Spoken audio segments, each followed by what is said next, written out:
amigos? Muy buenos días, bienvenidos a Exitosa, la radio del Perú.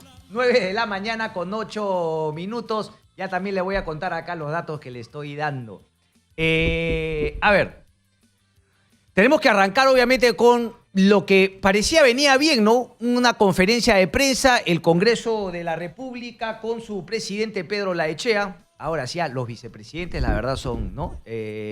San Miguel Eresi y, ¿cómo se llama? Karina Beteta.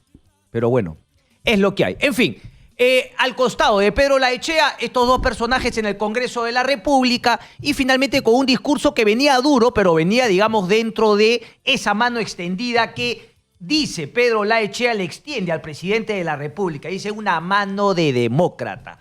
Justo ayer por la mañana habíamos estado conversando con Jaime Althaus, analista político, y decía que efectivamente Pedro Laechea es una persona concertadora, que habría que buscar, ¿no?, una agenda común, etcétera, etcétera. Pero cuando el discurso venía bien, y claro, también venía bien porque también venía duro, ¿no? Le decía, señor presidente, usted no divida al Perú, tenga lo que tenga que hacer justamente en Tía María con los proyectos, ¿no? El imperio de la ley, etcétera, etcétera. Venía bien porque también había que ser un poco duros del Congreso de la República. Se entiende obviamente políticamente que ellos lo tenían que hacer así. Más allá de que conocemos obviamente todos las responsabilidades que en este entuerto tiene el Congreso de la República. Pero que claro, no son las únicas, ¿no? Para tango se necesitan dos. Y vaya que tenemos dos ahora poderes dispuestos a sacarse los ojitos.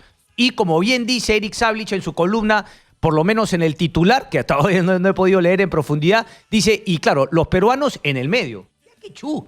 Los peruanos en el medio. Ese te saquen los ojos ya, pero acá yo pecho en Iquitos, el clamor popular. Y en el Congreso de la República también, ¿no? Los adlátares, todo, bien a Pedro, qué bien, dice Expreso, gobierne, señor. Bueno, venía diciendo, efectivamente se había puesto duro y al final le metieron su contrabando, ¿no? Le metieron su contrabando cuando le dice finalmente, le mete la cuadrada. Al final le mete la cuadrada que yo creo que era innecesaria. Porque tú para ser duro, pues no necesitas, ¿no? O sea, al final vino la cuota de que sí, es una mano demócrata, pero yo soy bien piconcete. Yo quiero creer que esa se la han colado, ¿no? A Pedro Laechea, ese es el aporte, pues no sé de quién. De la APRA, de Eresi, de todos los que son bien piconcetes, ¿no? Piconcetes. Y en verdad para meterse a política, si eres piconete, maestro, a otra cosa mariposa, ¿no? Salvador Erisi peleándose con un amigo el otro día por el Twitter, unos papelones, ¿no? Revisen la entrevista que yo le hice a Salvador Erisi, yo no sé de dónde compran, finalmente se molestó conmigo, pero revisen por favor todos los anticuchos de la época de San Miguel. San Miguel Eresi, sí señor. Pero bueno, le tira justamente este tema que al final nos deja en nada.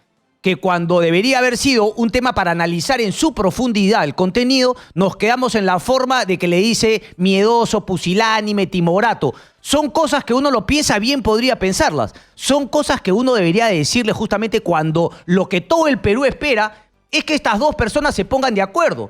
Si no tendrían que ponerse de acuerdo, es como que yo, pues un pinche periodista, no le pueda decir lo que quiera, porque finalmente yo no tengo ninguna responsabilidad por la cual dependen miles de peruanos. Bueno, el Congreso sí, y el Ejecutivo ya ni te cuento. Pero no, Juan le tiró miedoso. Entonces, obviamente esto aleja. Entonces, ¿qué es lo que encontramos? Porque claro, algunos me dirán, oye, pero qué fresco, el Congreso también se tiene que defender. Ah, bueno, si tú ves las cosas así, seguramente. Si se trata de ser más pelotudo que el otro, siempre se puede ser un poco más pelotudo. Pero si se trata de encontrar un estadista que le ponga paños fríos a la situación y que en verdad ponga al Perú por delante de la piconería, de que yo te respondo, que, o sea, faltó la mano estadista. Y Pedro Laechea ha demostrado que también, pues, cuñado, a caballo se va yendo, pues, como si fuese burro.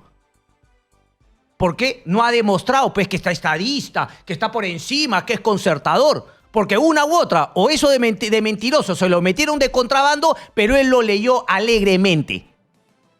Como a mí me hace acordar a Francisco Tudela, que ahora es un gran analista, y no se acuerdan ustedes cuando bailaba ahí el baile del chinito, como un buen pelotudo. Así lo tenemos ahora, pero entonces tenemos pelotudos por todos lados. Y nuevamente, Eric Sablich, los peruanos en el medio. Ya con eso termino, porque la verdad, la pelotudez, si los pelotudos volasen, no se vería el sol, como dice mi viejo. No, que va. Quizá lo único que se vería es el sol, no se vería todo el cielo. Segundo tema, aprobación de Muñoz. Yo solamente quiero decir que a mí me da una cierta satisfacción que Muñoz suba, porque Muñoz ha subido no con los benditos temas de la infraestructura. Cemento, roba pero hace obra. Sino ha venido con un discurso un tanto distinto, que es finalmente, bueno, hay que gestionar ciertas cosas. Ya no se trata tanto de cemento, sino gestionar el tema del transporte, gestionar el tema del pico y placa, gestionar el tema de la protesta en Puente Piedra respecto del peaje con el AMSAC, el de Puente Piedra es con Rutas de Lima, con Brookfield y con Odebrecht. Entonces, me gusta que la gente empiece a reconocer que no todo pues es la bendita vaina del cemento, más pistas, más de esto, más de lo otro, y que además eso es lo fácil, porque miren, por ejemplo, yo siempre doy el ejemplo de esta ampliación, ha hecho como ha ampliado el ancho de la parte de la Javier Prado frente a la clínica Ricardo Palma. La última labor de las que hizo Castañeda del Ocio cuando se iba. No sirve para nada, viejo. O sea, ha complicado mucho más el tráfico de los carros que viniendo de Javier Prado intentan meterse al Sanjón para irse con dirección a Barranco. Lo ha hecho peor, porque lo único que hizo fue meter cemento. ¿Quién habrá metido la mano ahí? ¿Quién se habrá embolsicado sus solcitos en una obra que no sirve para nada? No solamente no sirve para nada, sino que complica más el tema. O sea, el cemento sin ni siquiera el análisis de para qué te puede ayudar esa macana. Entonces, eso es lo que yo quiero reconocer por lo menos, que la gente empieza a valorar que no todo es cemento, que obviamente el cemento es necesario, pero cuando esa obra de infraestructura es parte de un análisis más integral, que obviamente dentro de varias medidas incluye por ahí también un nuevo bypass, o hay que ampliar esta vía y qué sé yo. Y el último tema, también para terminar con la vaina del pico y placa, yo estoy seguro que hay un déficit de infraestructura tremenda. Semaforización, señalización, obviamente faltan obras de infraestructura. Si nos comparamos con México, ¿no? Tú ves pues la cantidad de bypasses, de avenidas, etcétera, etcétera. Pero en México tú no ves la gente cruzando de un carril a otro como lo hacen acá taxis, el carro más ficho, el carro más misio, el bus, el colectivo, todos aquí cambian de carril. Tú no ves a la gente tocando el claxon como posesos, como locos, como enfermitos. No los ves. Entonces, ¿cuánto tiene que ver más allá de la falta de infraestructura, la falta de señalización, etcétera? ¿Cuánto tiene que ver que nosotros somos unas bestias manejando? Admítelo, viejo. Admítelo. Ya deja de estar lloriqueando. Hay que el gobierno, hay que el Congreso, hay que tenemos que cambiar, hay que se vayan todos. ¿Qué haces tú, viejo, para que cambie la situación, para que cambie tu día a día? 9:16 a.m. Pausa y venimos.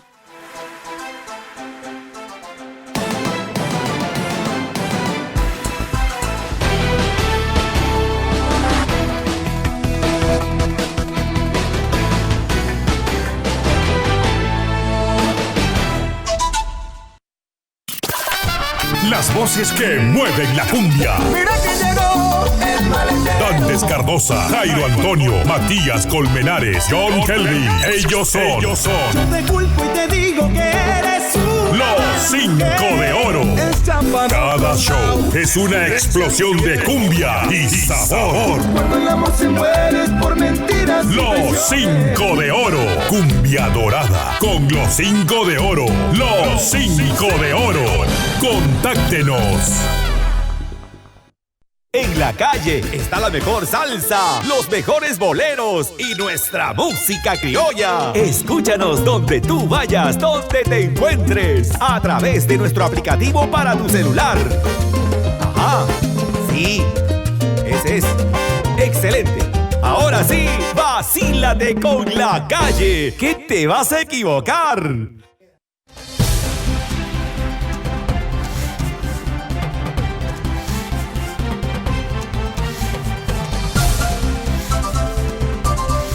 En Lima, 95.5.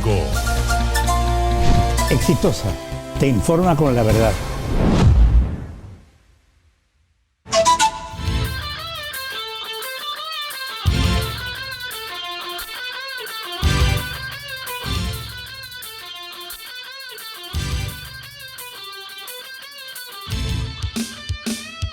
Bien, amigos, 9:18 a.m. Seguimos en Exitosa, la radio del Perú. Estamos enlazados telefónicamente con Carlos Caro Coria, abogado penalista.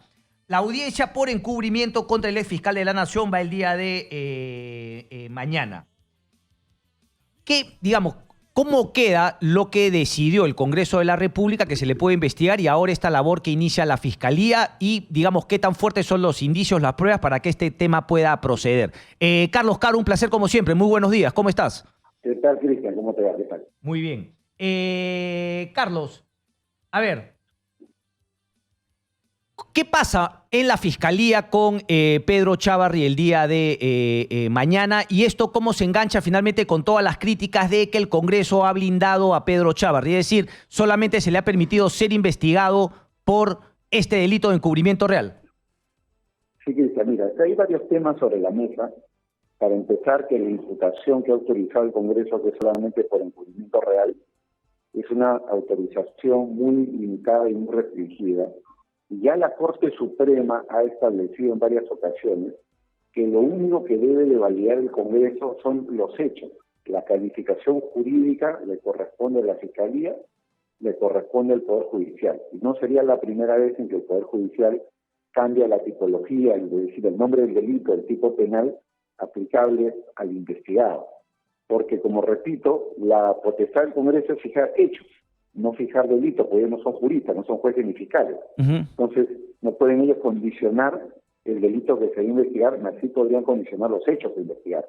Entonces, de momento, lo que se tiene es un hecho vinculado a la desaparición, el entorpecimiento de la actividad probatoria de la Fiscalía, y eso es lo que se va a debatir en audiencia. En esa audiencia, la Fiscalía podría proponer y el Poder Judicial aceptar un cambio en la tipificación de manera que se incremente o se incorporen nuevos delitos, en base al mismo hecho que ya autorizó el Congreso.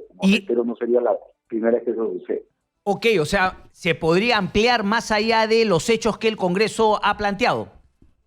O sea, más que los hechos, el delito, ¿no? El Congreso ha autorizado solamente el delito de encubrimiento, pero en base al hecho, que todos conocemos, y es público, hay videos, en base a ese hecho, la Fiscalía podría decir, señores jueces, la Corte Suprema, califiquen esto no como encubrimiento, sino califiquen esto como, por ejemplo, obstrucción a la justicia, por poner un ejemplo. Ok. Entonces, el Poder Judicial, el mismo hecho, pero obviamente con una perspectiva más penal, le podría justamente sumar y incluir la tipificación de otros delitos por ese mismo hecho planteado por el Congreso.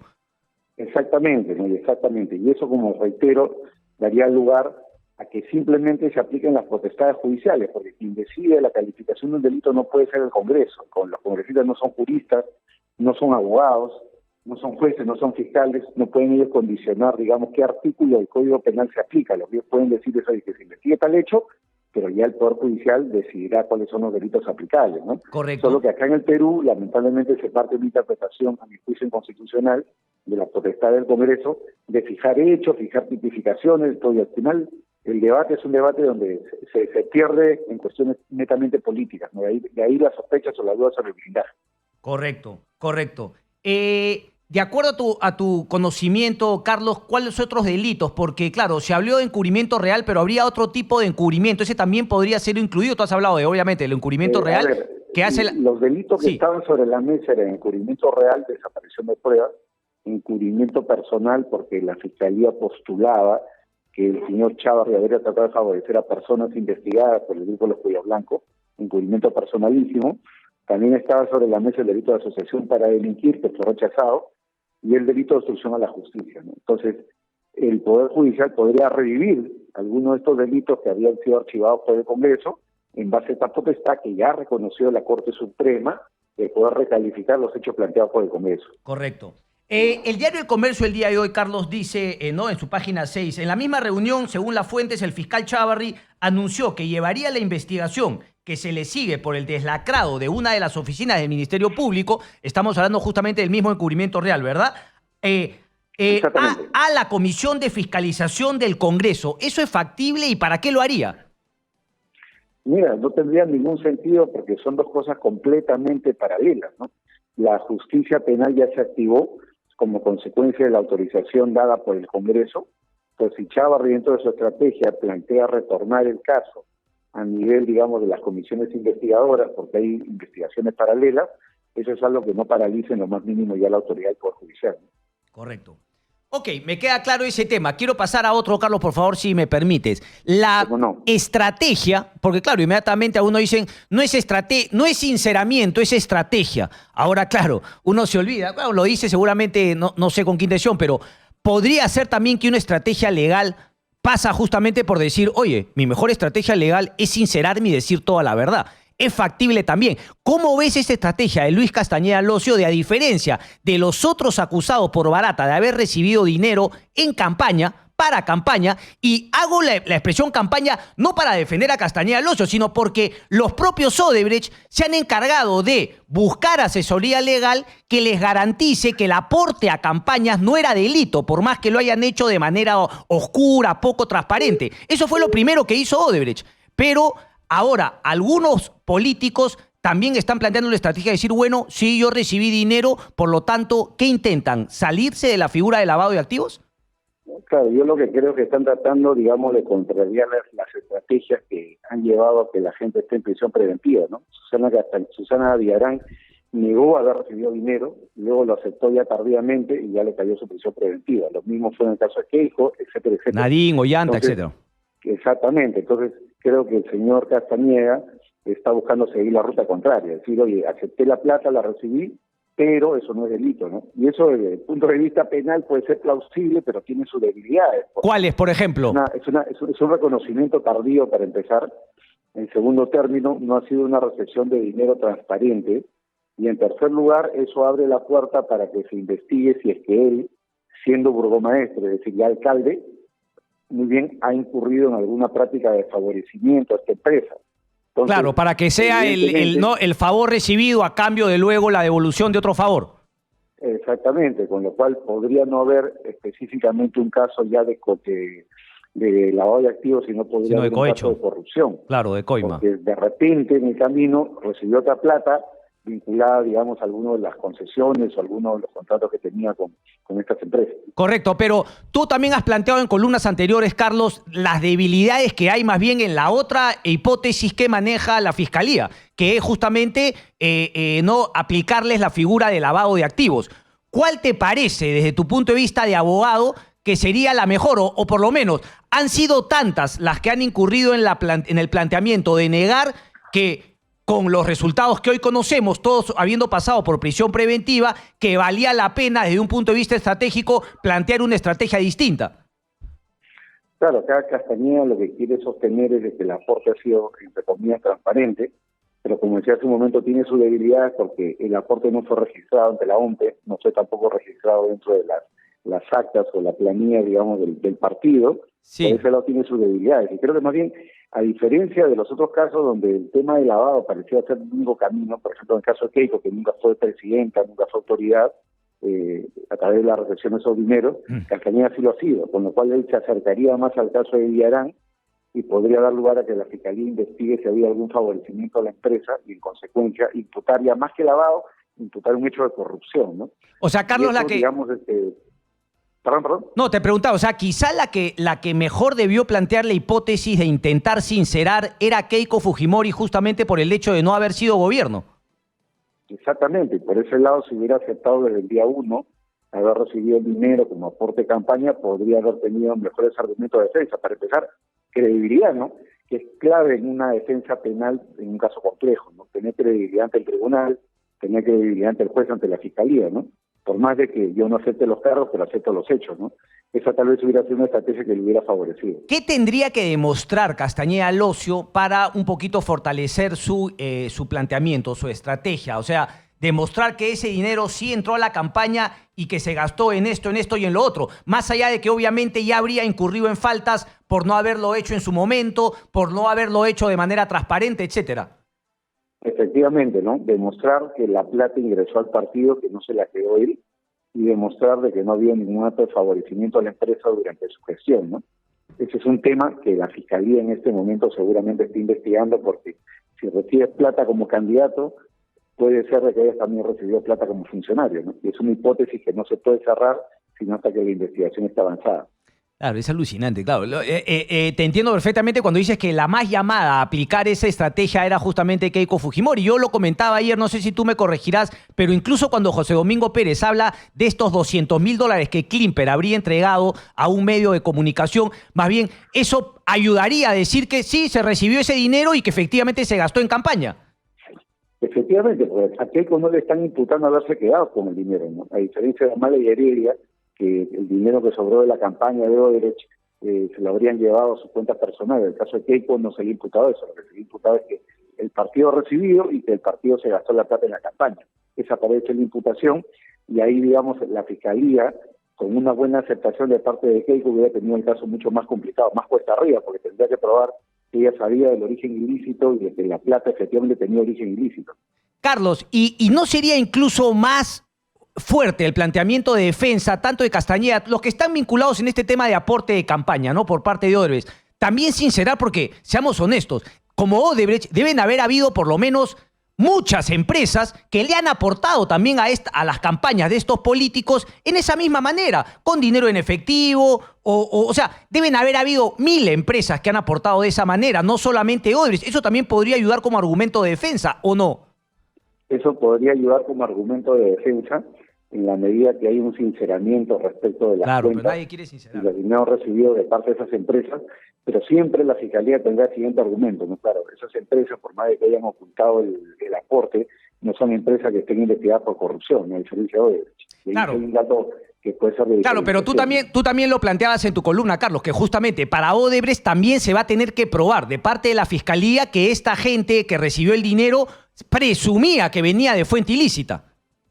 Exactamente, y con ello, para ello no basta con decir que venía de la caja 2 o caja de coima. Por eso. El objetivo no es suficiente, tendría que probarse el origen ilícito. Claro, por eso digo, y si dices que por decir un nombre te aportó también Grañe Montero, también tendría que probarse lo mismo que vino de una caja negra que no necesariamente la tiene, pero justamente es que no se entiende la incapacidad de sincerar las cosas y de justamente cerrarse en ese tema. Una última, Carlos, porque la jueza la fiscal de la Nación, Zoraida Ábalos, ha decidido archivar el caso de César San Martín, quien llamaba a Walter Ríos y le pedía un favorcito. Claro, son cosas que pasan en nuestro país, ¿no? A veces a uno lo protegen y por los mismos hechos o incluso menores a uno finalmente le dicen vinculado a los cuellos blancos. Lo que yo quiero preguntarte es, ¿qué jurisprudencia queda sentada respecto a este archivamiento? Porque lo mismo tendría que aplicar para otras personas que también han tenido una conversación con Walter Ríos o con César Inostroza, con alguno de los hermanitos, porque se tiene que medir con la misma vara a todos, o si no, ¿de qué vamos?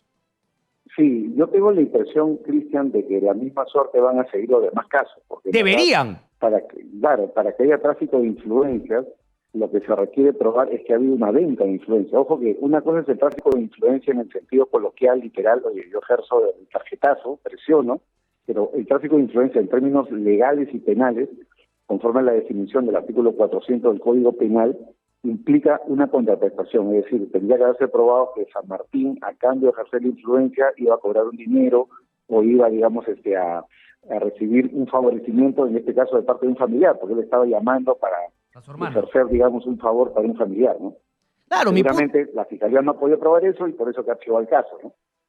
Claro, pero va a aplicar lo mismo. Entonces, a lo que voy es que la sola conversación en plan, oye, hermanito, ayúdame con esto, no es un delito. No es un delito, pero a lo que voy es que en otros casos, sí, la sola conversación prácticamente a la gente la ha dejado sin chamba, la ha votado, tararí, tarará, y a otros prácticamente pasan piola. Claro, pero tengamos en cuenta de que eso ya implica más bien un trato en el plano laboral o en el plano administrativo sancionador, disciplinario, ¿no? Pero en términos penales, si tú no demuestras que hay un beneficio de parte del que ejerce el tarjetazo, entonces no hay delito, ¿no? Y esa regla, bueno, es la regla del sistema, la regla de la ley, pero como tú bien dices, a otros les han aplicado, digamos, otro tipo de consecuencias independientemente del tema penal. Carlos Caro, un placer como siempre, gracias. Muchas gracias, Cristian. 9:32, pausa y venimos.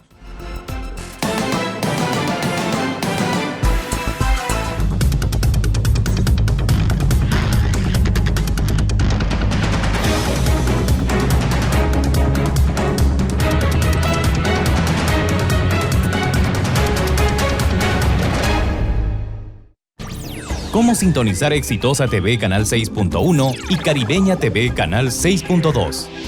Si tienes un televisor analógico, primero debes contar con una antena aérea o una antena interna amplificada, además de un convertidor de digital a análogo. Conecta la antena a tu convertidor digital análogo y este al televisor. Si ya tienes un televisor digital, tan solo conecta la antena directamente y sigue estos pasos. Para asegurarte que recibas todos los canales digitales disponibles en tu localidad, oprime la tecla Menú del control remoto.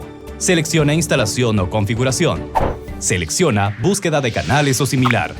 Escoge Búsqueda automática o sintonizar nuevos canales. Espera hasta que el receptor encuentre todos los canales digitales disponibles. Ahora ya puedes disfrutar de Exitosa TV Canal 6.1 y Caribeña TV Canal 6.2.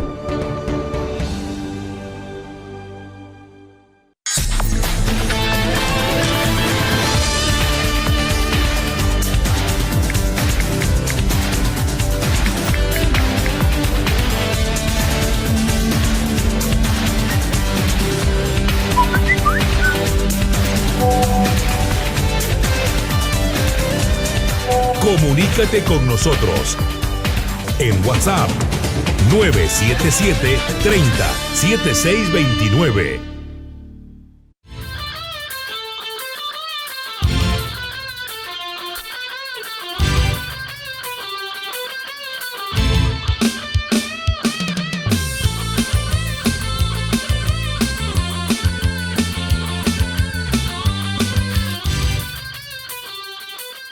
Bien, vamos con información en vivo a las 9:35 a San Martín de Porres. César Zúñiga, buenos días, adelante.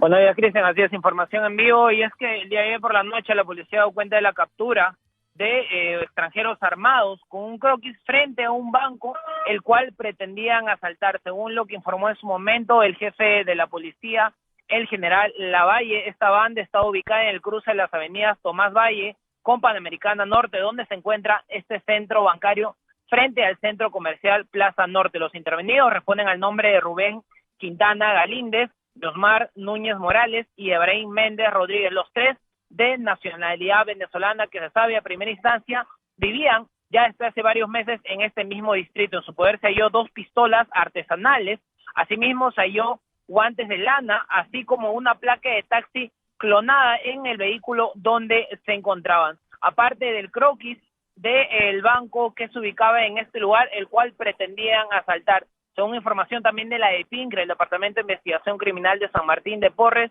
cuando se dieron cuenta de que ya iban a ser intervenidos, intentaron huir, pero fueron reducidos por la policía. Afortunadamente no hubo ningún herido ni de las personas que transitaban en ese momento por el lugar, ni de los policías que intervinieron, y ya están siendo puestos a disposición el día de hoy de la Fiscalía para continuar con las investigaciones y con la denuncia correspondiente. El panorama que se tiene es de San Martín de Porres. Contigo, Cristian. Gracias, César, por esa información. Vamos a ver ahí, porque en verdad, no, si es que finalmente son capturados en flagrancia, la expulsión del país debería ser rápida nomás. Ese es el punto.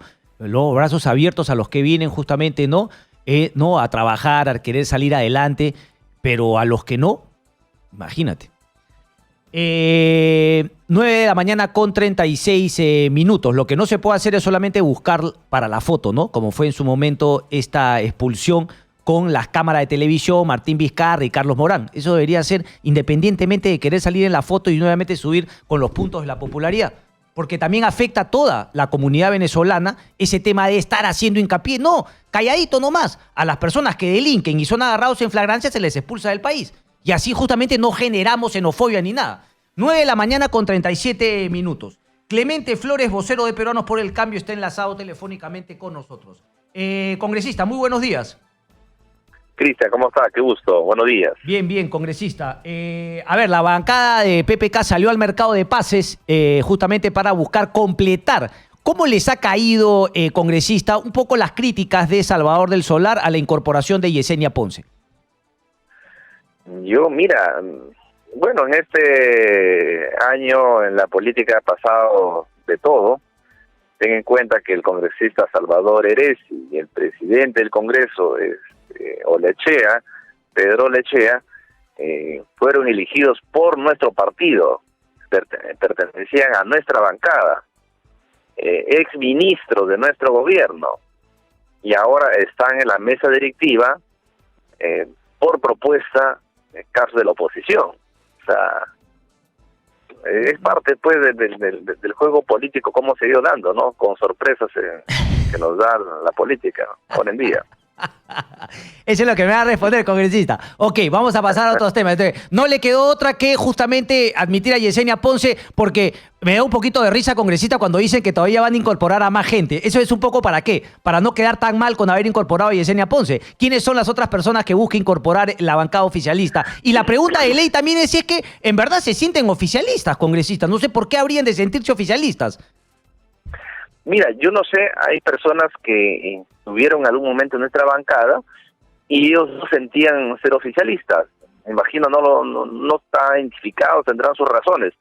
Pero yo en ningún momento he dudado de mi posición desde que gané con el Partido Peruano por el Cambio. Me he mantenido hasta el final y voy a mantenerme siempre. Okay, yo en ningún momento he dudado. Ok, pero yo le hago la pregunta, porque obviamente si yo me pongo en el plan de Mercedes Arauz, yo diría, bueno, a ver un ratito, una cosa es que yo no dude y otra cosa es que del Ejecutivo me demuestren que yo soy su bancada oficialista. La pregunta viene por ahí, no por lo que usted sienta. ¿Usted sí siente reciprocidad de parte del gobierno en que ustedes son su bancada? Yo no tengo ningún inconveniente. Conversamos con el presidente Vizcarra en varias oportunidades, conversamos con el premier. Correcto. Viajo con el presidente. ¿A ustedes, por ejemplo, les informaron que el 28 de julio se iba a anunciar ese adelanto de elecciones o no le parece pertinente para ser bancada oficial haber sabido eso a priori? Nos hubiese gustado, ¿no? Bueno. Nos hubiese gustado tener información al respecto, pero no siempre todas las cosas que se toman decisiones en el Ejecutivo se consultan con lo nuestro, así como también nosotros tomamos nuestras propias decisiones en la bancada, y hay cosas que sí se coordinan y hay cosas que no. Definitivamente no como la incorporación de Yesenia Ponce, ¿o esa sí se coordinó previamente? No, la incorporación de la congresista Ponce es una decisión de bancada que no ha tenido nada que ver con el tema del Ejecutivo. Ok, ahora, ¿es cierto que en verdad están buscando incorporar o es simplemente una diplomacia para pasar por agua tibia la incorporación de la congresista Ponce? No, primero no es que estemos buscando, ¿no? O sea, hace 2 meses atrás hubo colegas congresistas que estaban interesados en incorporarse a la bancada. Entonces, y en ese momento se consultó con el resto de colegas y dijeron que no era pertinente incorporar a otros colegas congresistas porque ya estábamos trabajando, ya nos conocíamos, etcétera, y tener otra persona más sería como una persona extraña, hasta nuevamente trabajar el tema de las confianzas, ¿no? Y por eso no se incorporó a ninguna otra persona. ¿Quiénes por ejemplo, quiénes los habían buscado, por ejemplo, para querer incorporarse? O sea, Cristian, la verdad, no tengo la autorización de los colegas para mencionar sus nombres. Correcto. Pero pero usted entenderá también que yo no tengo la certeza de creerle. En el buen sentido, ¿no? De que hayan habido, porque al final se han tenido que incorporar a Yesenia Ponce, congresista. Es un poquito difícil creer que tenían un abanico para elegir y que finalmente optaron por Yesenia Ponce. Eso más bien hablaría... Los tiempos, te diré los tiempos, ¿no? O sea, incluso teníamos colegas congresistas que estaban acá en Lima, pero estaban a 1 hora y media más o menos para llegar al Congreso, pero teníamos solamente 30 minutos prácticamente para definir y ya no llegaban a tiempo. Entonces correcto. Teníamos que tomar decisiones. Eso último me da pie justamente para la otra parte. Entonces, ¿usted sí cree, dentro de lo que criticó Salvador del Solar, que la oportunidad, la pertinencia de esa renuncia fue no solamente alejarse por una cuestión, digamos, de conciencia, sino también buscar perjudicar a la bancada de PPK o oficialista, como usted le llama? ¿Usted cree que hubo esa intencionalidad de hacerlo a último momento? Mira, Cristian, es como tú en un trabajo, ¿no? O sea, o en un equipo, y mucho más en una bancada que venimos 3 años trabajando, y si algún colega no está de acuerdo, expresa su malestar en la bancada, y bueno, tendremos que conversar y decir por qué se está dando, y veremos las mejores condiciones con la finalidad de mantener el grupo. Pero nunca se dio ese tipo de situaciones. Pero ustedes sabían de la incomodidad de Carlos Brus y de sobre todo Mercedes Arauz después del mensaje de 28 de julio. Carlos Brus ha manifestado que él decide, después del mensaje a la nación, dar un paso. Nunca les adelantó, aunque todos somos testigos de que él estaba incómodo, como lo estaba Mercedes Arauz también. Mira, Carlos Bruce y la congresista Arauz anteriormente también mencionaron que ellos no se van a ir de la bancada y que se van a mantener hasta el final. Ya con la salida de los congresistas Violeta y Eresi a la bancada, ellos dijeron, no, nosotros vamos a ir hasta el final, yo soy la vicepresidenta más y yo me quedo acá, dijo la congresista Arauz. Y el congresista Bruce de la misma forma. Entonces, la verdad que no pensábamos, claro, puede haber un malestar, se discrepa dentro de una bancada, pero no un tema como para irse de la bancada. Y justo faltando 10 minutos que íbamos a presentar nuestra lista de las comisiones, quienes representaban de los colegas, ¿no? O sea, eso también dijo Salvador del Solar, que si es que quizá le mantenían la presidencia de la Comisión de Economía a Mercedes Arauz, ella se hubiese quedado. ¿Usted va en esa línea también? Yo no creo que por una presidencia, imagínate, si un colega congresista está en una bancada, por un protagonismo, tener una presidencia, yo no creo. No, yo creo que la razón de fondo es que tenía, creo, su incomodidad por el tema de adelantos de elecciones, ¿no? Y no la han querido decir abiertamente. Y están tratando de excusarse que por un tema de una comisión. Yo no creo que un congresista por una comisión pretenda retirarse de una bancada. Ahora, ¿creen que, claro, la salida de Mercedes Arauz es un golpe mayor, ¿no?, a la de Choquehuanca y Carlos Bruce, ¿no? O sea, es la vicepresidenta. Ahí también hay un mensaje claro, ¿no?, respecto a la posibilidad de una renuncia, o sea, todo finalmente lo que es llevar al extremo la situación política del país. Queda claro que también hay un mensaje de Mercedes Arauz ahí, o ustedes simplemente le creen cuando ella dice que va a seguir ayudando al gobierno, pero ya no desde la bancada oficialista. ¿Cómo toma el mensaje integral de la salida de Mercedes Arauz? Creo que es de decir que salgo de la bancada, pero voy a seguir apoyando al gobierno, es un tema diplomático, por decirlo así, ¿no? Ok. Pero en el fondo creo que no tiene consecuencia, ¿no? Complicado el tema. Es coherente, ¿no? El tema. Solamente una última. Me imagino que ustedes no están de acuerdo con el mensaje del señor presidente del Congreso ayer.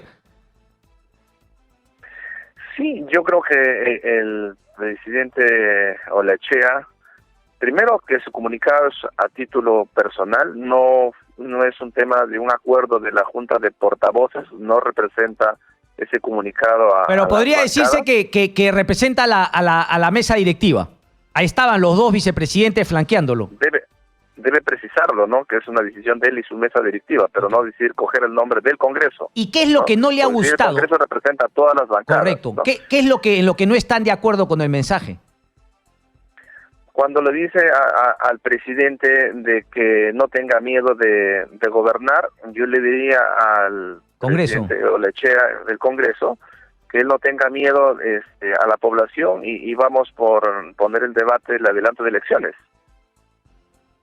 El adelanto de elecciones. Ok. Congresista Clemente Flores, le agradezco mucho por su participación. Vamos a ver finalmente qué Gracias, Cristian. Un abrazo. Okay, gracias. Clemente Flores, congresista de Peruanos por el Cambio. Ay, Dios mío. Pongan el tema a debate. Finalmente el Congreso de la República tiene que decidir si es que le da el visto bueno o simplemente lo archiva, y una vez que se tome esa decisión habrá que justamente ya sin la incertidumbre de cuándo, finalmente ver qué hacer, aunque eso de qué debería verse desde ya. 9:46, una breve pausa.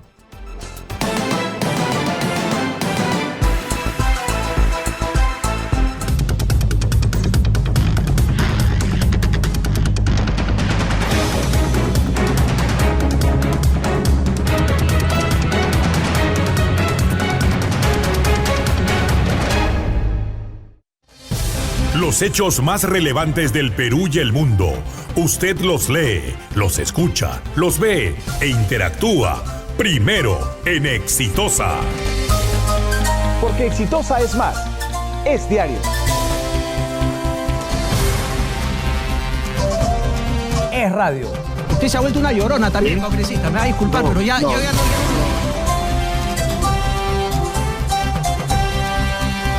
Es televisión. Exitosa, la plataforma de información y entretenimiento más completa del país. Tú y el mundo entero podrán conectarse y acceder a lo más completo en música, 70s, 80s, 90s y más. Disfruta de la señal oficial de Z Rock and Pop. Encuéntranos en www.radioz.pe.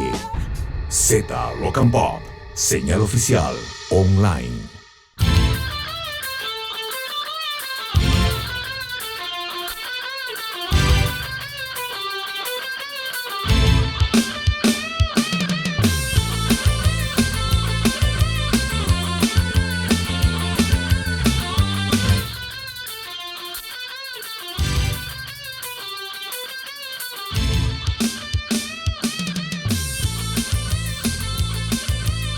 A ver, información desde la Costa Verde, 9 de la mañana con 49 minutos. Diego Bertis nos informa. Diego, adelante, buenos días.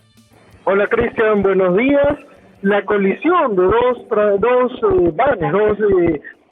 transportes de carga, en este caso, ha generado una gran congestión vehicular en el acceso de la avenida Sucre en la Costa Verde, en el distrito de San Miguel, hasta la bajada Balta. En Barranco hay bastantes vehículos apilados y aproximadamente ha sido de cerca de 40 minutos que hemos estado atorados en el tráfico.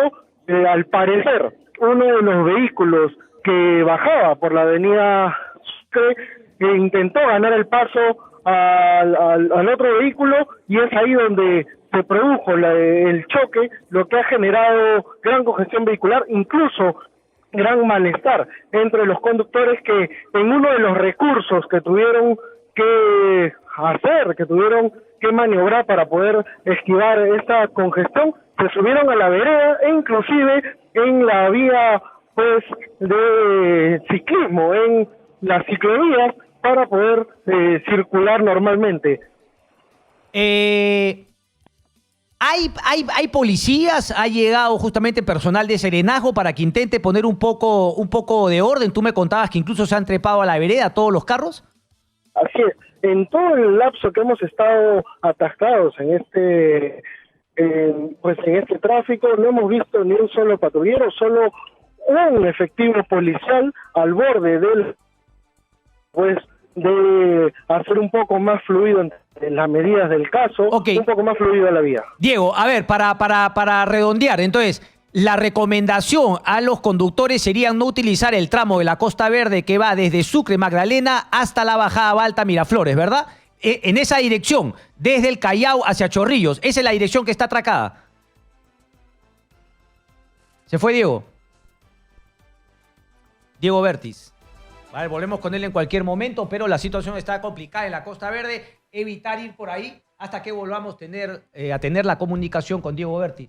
¿Es homónimo del actor, del cantante, Diego Berti? Ah, no, este es Bertis, con Z. Ya cuñado. 9 de la mañana con 51 minutos. Seguimos en Exitosa, la radio del Perú. Se ríe. Humberto Morales, congresista del Frente Amplio, está enlazado telefónicamente con nosotros. Congresista, muy buenos días. Buenos días, Cristian. Gracias por comunicarse con nosotros. No, gracias a usted, congresista. A ver, primero para preguntarle un poquito respecto del comunicado del congresista o del presidente del Congreso. Al parecer un comunicado que no representa a todos los congresistas, pero que Pedro Laechea intenta plantearlo como un mensaje de alguna manera de la mesa directiva, flanqueado por dos vicepresidentes. ¿Qué le pareció ese mensaje, si es que usted está de acuerdo o no, congresista? Lo primero es que parece que está equivocando funciones, ¿no? Esto no es el Congreso de la República, no es un espacio donde la CONFIEP puede hacer lo que quiere y el resto se calla. No es así, ¿no? Él es presidente del Congreso y nos parece que un comunicado de esa índole es totalmente desatinado, entendiendo que el Congreso de la República es un espacio democrático donde confluyen todas las fuerzas políticas e ideológicas, y por eso es el primer poder del Estado. Entonces tendría que meditarlo. Ahora, para nosotros nos parece totalmente desatinado, desubicado el presidente. ¿Qué es lo que le parece desatinado el mensaje? Porque me imagino que ustedes iban al tema de fondo, que era la situación de Tía María, que comentaba en uno de sus párrafos el mensaje del señor Olaechea. En realidad son dos. La primera es que el señor Olaechea no puede dar un mensaje desde el Congreso conminando al Ejecutivo a que enfrente violentamente a la población que tiene un legítimo derecho constitucional a la protesta. Eso se ha olvidado. Nosotros tenemos que asumir nuestra responsabilidad parlamentaria, y una responsabilidad parlamentaria es la de representación. Por lo tanto, los parlamentarios no estamos para influir o conminar al Ejecutivo a que violente pues a una población que está en protesta, al contrario. Pero yo no veo en el comunicado donde diga que se violente a la población, congresista. Bueno, el comunicado dice claramente de que le dice al Ejecutivo que vaya y resuelva de una vez y imponga, ¿no?, cosas como esta. Sí, no, que imponer la ley y el orden, pero bueno, ok. Obviamente, Cristian, ahí no va a decir, mándalos por los policías, mándalos militares, no lo va a decir, pero tiene un mensaje claro desde la esquina de la Confieta y la Sociedad Nacional de Minería, y eso lo deben hacer ellos, pero el presidente del Congreso representa a todos los parlamentarios, y para nosotros eso es en realidad un atropello de un derecho fundamental. Ok, pero por ejemplo lo mismo se le podría argumentar a ustedes de si es que están o no de acuerdo con, como parte de la protesta, un derecho legítimo, el bloqueo de carreteras que se supone está penado como delito. Sí, pues, lo que se puede decir lo mismo es de aquellos que criminalizan la protesta, y eso es otra cosa. Claro, pero porque es un espacio democrático, por eso lo iniciaba diciéndole que el Congreso de la República no es una subsede de la CONFIEP ni de la Sociedad Nacional de Industria o Minería. Sí, pero ahí usted lo está atacando directamente a Pedro Laechea porque obviamente tiene un pasado empresarial que seguramente por esos antecedentes llegó al Congreso de la República y una persona que se siente representado por él, pero mi tema es que finalmente a usted, no comparten claramente el mensaje del señor Pedro Laechea, no va en su línea política. Correcto, por eso es que el señor presidente del Congreso tiene que asumir la responsabilidad de presidente del Congreso, donde confluyen todas las posiciones y líneas políticas. Y lo segundo, hay una agenda importante, que ya lo hemos dicho a partir de nuestro vocero, que tenemos que ir al debate abierto del adelanto de las acciones generales. Por lo tanto, para nosotros hay 2 proyectos de ley presentados desde el Frente Amplio que creemos que deben entrar en debate. Esa es la agenda que debe haber colocado el presidente del Congreso. Pero parece que no tienen como agenda. Sus propuestas de adelanto de elecciones, no tendrían que verse después de analizar el proyecto enviado por el Ejecutivo, incluso así lo dice la Constitución, darle prioridad a lo que ha mandado el gobierno. Porque imagino que son proyectos similares, pero obviamente con las diferencias que sus proyectos tendrán. Bueno, sí, o sea, lo que tenemos que decir es que parte de la práctica parlamentaria es la acumulación de los proyectos y su debate en conjunto. Hay una propuesta que ha venido el Ejecutivo, nosotros estamos pidiendo la acumulación y debatamos abiertamente sobre el tema de fondo del adelanto de elecciones generales. El tema de fondo del adelanto de elecciones generales es la nueva Asamblea Constituyente y la nueva Constitución, para que se pueda democratizar la sociedad. Pero bueno, eso es una posición política nuestra. Correcto. Así es que creemos que debe entrar este tema. Esa es la agenda que el presidente está olvidando. Correcto. Y cuando le dice al presidente que no tema gobernar, ese mensaje, ¿qué le pareció? Nos parece una presión que está utilizando al Congreso de la República la CONFIEP. No, le está diciendo al presidente lo que tiene, haga usted lo que estoy diciendo, eso es lo que le está diciendo. Correcto, y cuando el presidente le dice, no es todo el Perú, y cuando el presidente le dice, Iquitos, que el Congreso demora, ¿usted se siente aludido o cree que es cierto? Mire, por eso le digo, en el Congreso hay múltiples posiciones. Nosotros tenemos una posición de que debe ser ya para entrar en una asamblea constituyente. Eso es una confrontación, pero lo que no puede ocurrir es que esta gente que cree que el Perú es su chacra pueda utilizar al Congreso para ir contra la población, el ciudadano peruano. Eso es inaceptable. Esta gentuza que se ha hecho millones, y que a mí me da, sinceramente, mucha preocupación e indignación, ¿no? Que se utiliza el Congreso de la República para presionar al gobierno y que finalmente escale un conflicto. Pero yo no he buscado esa línea, más bien a mí me parecería más que la frase del presidente Vizcarra cuando le decía, no, y ustedes toman una medida radical si yo no cumpla, pero bueno. Congresista, le quería cambiar de tema porque usted fue parte de la comisión Lavajato, ¿no? Usted entró justamente en el recambio por el señor Castro y una declaración suya. El tiempo nos ha ido dando la razón. A Castañeda lo trataron con rosas y no quiso aceptar nada en la comisión. Incluso Víctor Andrés García Belaúnde cuenta que fue duro con una funcionaria de Castañeda Locio. ¿Cuál es su sensación conociendo ahora lo que conocemos respecto de los aportes a Castañeda Locio? Bueno, lo que vuelvo a decir es que en realidad sobre esa circunstancia nosotros siempre tuvimos la razón en el momento en que solicitamos que venga por grado o fuerza el señor Castañeda.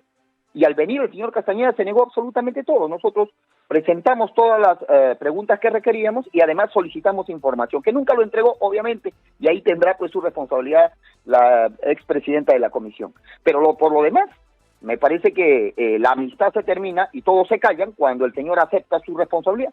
Y entonces la historia le da la razón al Frente Amplio cuando ha confrontado con la corrupción como confrontó en la comisión. Correcto. Humberto Morales, gracias.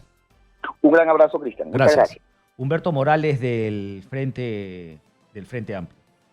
No, yo estoy recontra, te hago yo ahora, no me peleo con nadie. ¿Para qué? La gente me dice, ¿por qué no te peleas? Yo ya no me peleo con nadie. Vamos a una pausa y venimos.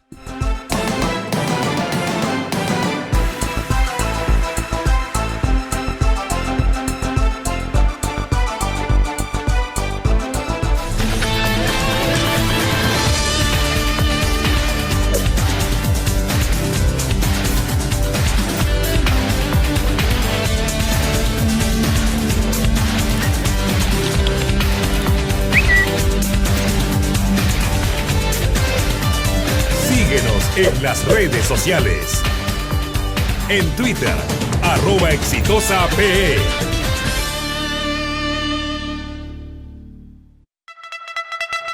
Hablemos claro, la corrupción es el cáncer que está carcomiendo al Perú. Y en Exitosa luchamos todos los días por desterrarla. Nicolás Lucar y Manuel Rosas, de lunes a sábado, de 6 a 9 de la mañana, por Exitosa. Llega gracias a Ven y conoce la nueva universidad Alas Peruanas. Examen de admisión, 30 de agosto.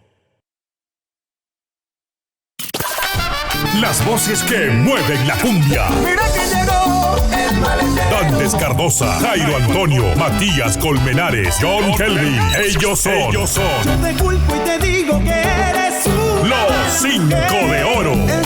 Cada show es una explosión de cumbia y sabor. Cuando el amor se muere es por mentiras. Los 5 de oro. Cumbia dorada con los 5 de oro. Los 5 de oro. Contáctenos.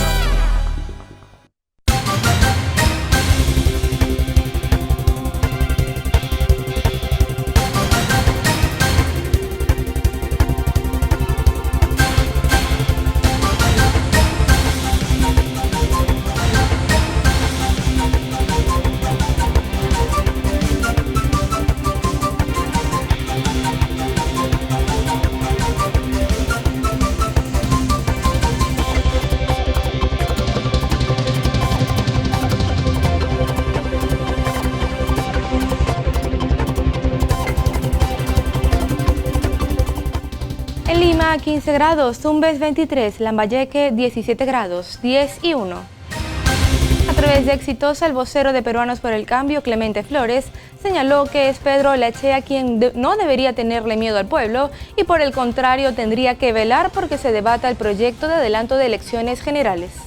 El presidente Olaechea, primero que su comunicado es a título personal, debe precisarlo, ¿no? Que es una decisión de él y su mesa directiva, pero no decir coger el nombre del Congreso. Cuando le dice al presidente de que no tenga miedo de gobernar, yo le diría al presidente Olaechea del Congreso que él no tenga miedo a la población y vamos por poner el debate el adelanto de elecciones. Con el encendido de la antorcha Panamericana hoy en la fortaleza de Pachacamac, se dará por iniciado de manera oficial los Panamericanos, que tendrá su ceremonia inaugural el viernes 23 en el Estadio Nacional. Ante la ausencia de los representantes de la empresa Corporación Nacional de Petróleo de China, se postergó nuevamente la mesa de diálogo que iba a resolver el conflicto social generado en el distrito de El Alto, en Talara, que se originó entre la empresa privada y las autoridades de la zona. La Superintendencia Nacional de Migraciones oficializó hoy la creación del puesto de control fronterizo Angamos en el distrito de Yaquerana, provincia de Requena, en la región de Loreto, con el fin de ampliar la cobertura de control migratorio. Esta y otras informaciones usted las puede leer en Diario Exitosa, con un lenguaje claro, directo y objetivo. Diario Exitosa te informa con la verdad a solo un sol. Hoy en nuestra portada, piden salida de Pérez y Vela. Personajes vinculados a los cuellos blancos hacen la petición a la Junta de Fiscales Supremos. 10:04, tú estás en Exitosa. Continuamos con Cristian Hutbalker.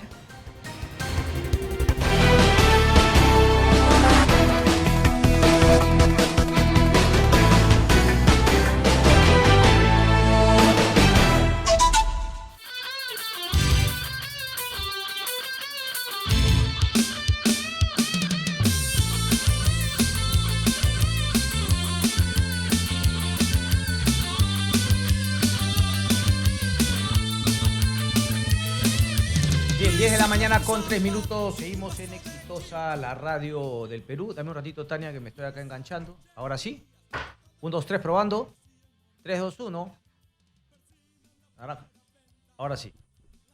Lino de la Barrera, especialista en temas de transporte, está enlazado telefónicamente con nosotros porque ha habido cambios en el tema del pico y placa. Lino de la Barrera, muy buenos días. Gracias por atendernos. ¿Qué tal? Muy buenos días. Gracias por la invitación. Gracias. Lino, cuéntanos un poco en qué ha variado el pico y placa. Y claro, me imagino que esto también tiene que ver un poco con el pedido. Claro, lo había hecho a través de una acción constitucional. Lo ideal hubiese sido que hablen antes, pero parece que ha habido una receptividad en la municipalidad y ha cambiado el pico y placa, sobre todo en la parte de La Molina. Cuéntanos un poco, por favor, y cómo ves tú estos cambios. Bueno, en principio este es un proceso dinámico y creo que está muy bien que la Municipalidad de Lima atienda los temas puntuales de gente que se está viendo afectada y que no tiene muchas alternativas con la posibilidad de salir, en el caso típico es de La Molina. Y hay otros cambios que están vinculados a empalmes de vías, por ejemplo, la salida de la playa hacia la vía expresa o cosas que podrían generar una situación de indefensión de alguien que no tiene otra forma de salir y que podría verse afectado por este tema de la aplicación del pico y placa. Además, hay una restricción en el horario final, en la noche, para que tampoco se afecte a aquellas personas que ya cuando hay menos tráfico salen hacia las avenidas a circular. Yo creo que como menciono, siendo este un proceso dinámico, es bueno que se vayan ajustando las cosas hasta que encuentren un punto en el que efectivamente la ciudad camine hacia algo. Pero ese algo es el que nos falta conocer. Y es lo que siempre reclamo. Todas las medidas de restricción siempre son de carácter temporal. Y esas medidas temporales tienen que desembocar en un plan que finalmente nos diga cómo es que la ciudad va a descongestionarse en la circulación. Ese plan debe incluir, de todas formas, una sincronización semafórica, sistemas organizados de circulación, regulación de los giros a la derecha y a la izquierda, o sea, cosas de esa naturaleza que queremos ver cómo es que se van a desarrollar en la ciudad, ¿no? Lino, yo comentaba en el editorial, ¿cuánto crees tú que podría aportar? Es cierto, ¿no? Todo lo que necesitamos, el tema de la semaforización, señalización, ¿no? Regular algunas cosas, pero si empezásemos solamente la cantidad de carros que hay con la infraestructura que hay, a cumplir las normas de tránsito. Hablo, por ejemplo, de los buses, de no cambiar de carril, los carros particulares también, digamos, no estar en el carril derecho y meterte 2 carriles para poder voltear a la izquierda. ¿Cuánto podría mejorar el tráfico, el tránsito, únicamente con cumplir las reglas? Porque un poco mi intención era también cuánto estamos aportando nosotros los conductores, más allá del reclamo permanente del tráfico en la capital. Bueno, no se ha cuantificado nunca, pero tengo la impresión que muchísimo. Y esto tiene que ver con una comparación muy simple, con ciudades que de manera paralela a la nuestra, a Lima, tienen un volumen de vehículos similar y sin embargo no tienen los problemas de tránsito que tenemos nosotros. Es decir, claro, hay problemas de contaminación, problemas de otra naturaleza, pero sin embargo el manejo ordenado nos lleva a una situación real donde la conducción es bastante menos estresante de lo que ocurre habitualmente en ciudades como Lima u otras que están volviéndose igual de complejas en el Perú, Trujillo, Arequipa y el mismo Huancayo, ¿no? Sería interesante poder medir eso, ¿no? Porque claro, yo daba el ejemplo de México, que claro, tú te puedes tardar la misma cantidad que aquí en Lima, pero el estrés que uno acumula en Lima, porque por más que tú quieras ir por tu carril, siempre vas a ser víctima de alguien que te quiere cerrar, de un bus que quiere ganar.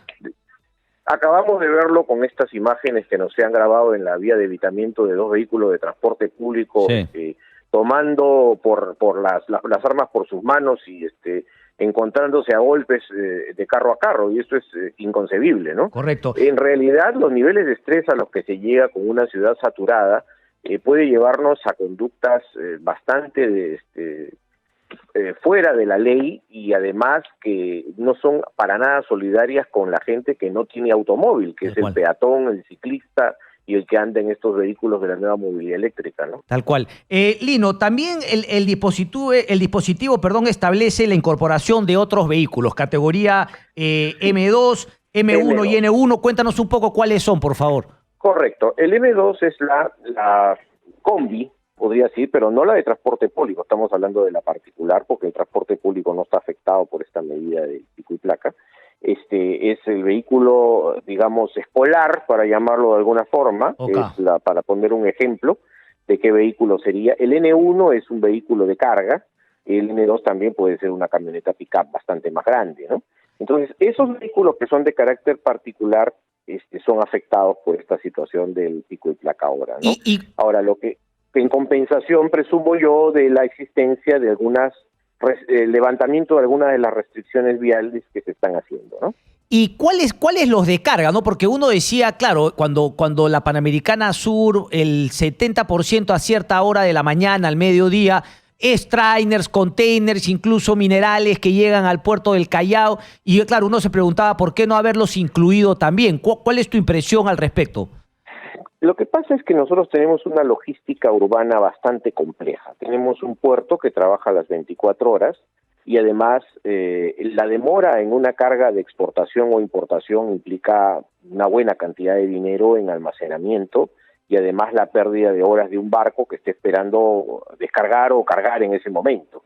Entonces, la logística urbana de la ciudad de Lima y del Callao, y ahí lo incluyo, es tan complicada y tiene diversos segmentos que habría que tomar en consideración cuando se ponga una restricción horaria en la carga. Por ejemplo, en las cargas de exportación, ya lo he comentado, la existencia de un puerto y un aeropuerto que trabajan las 24 horas.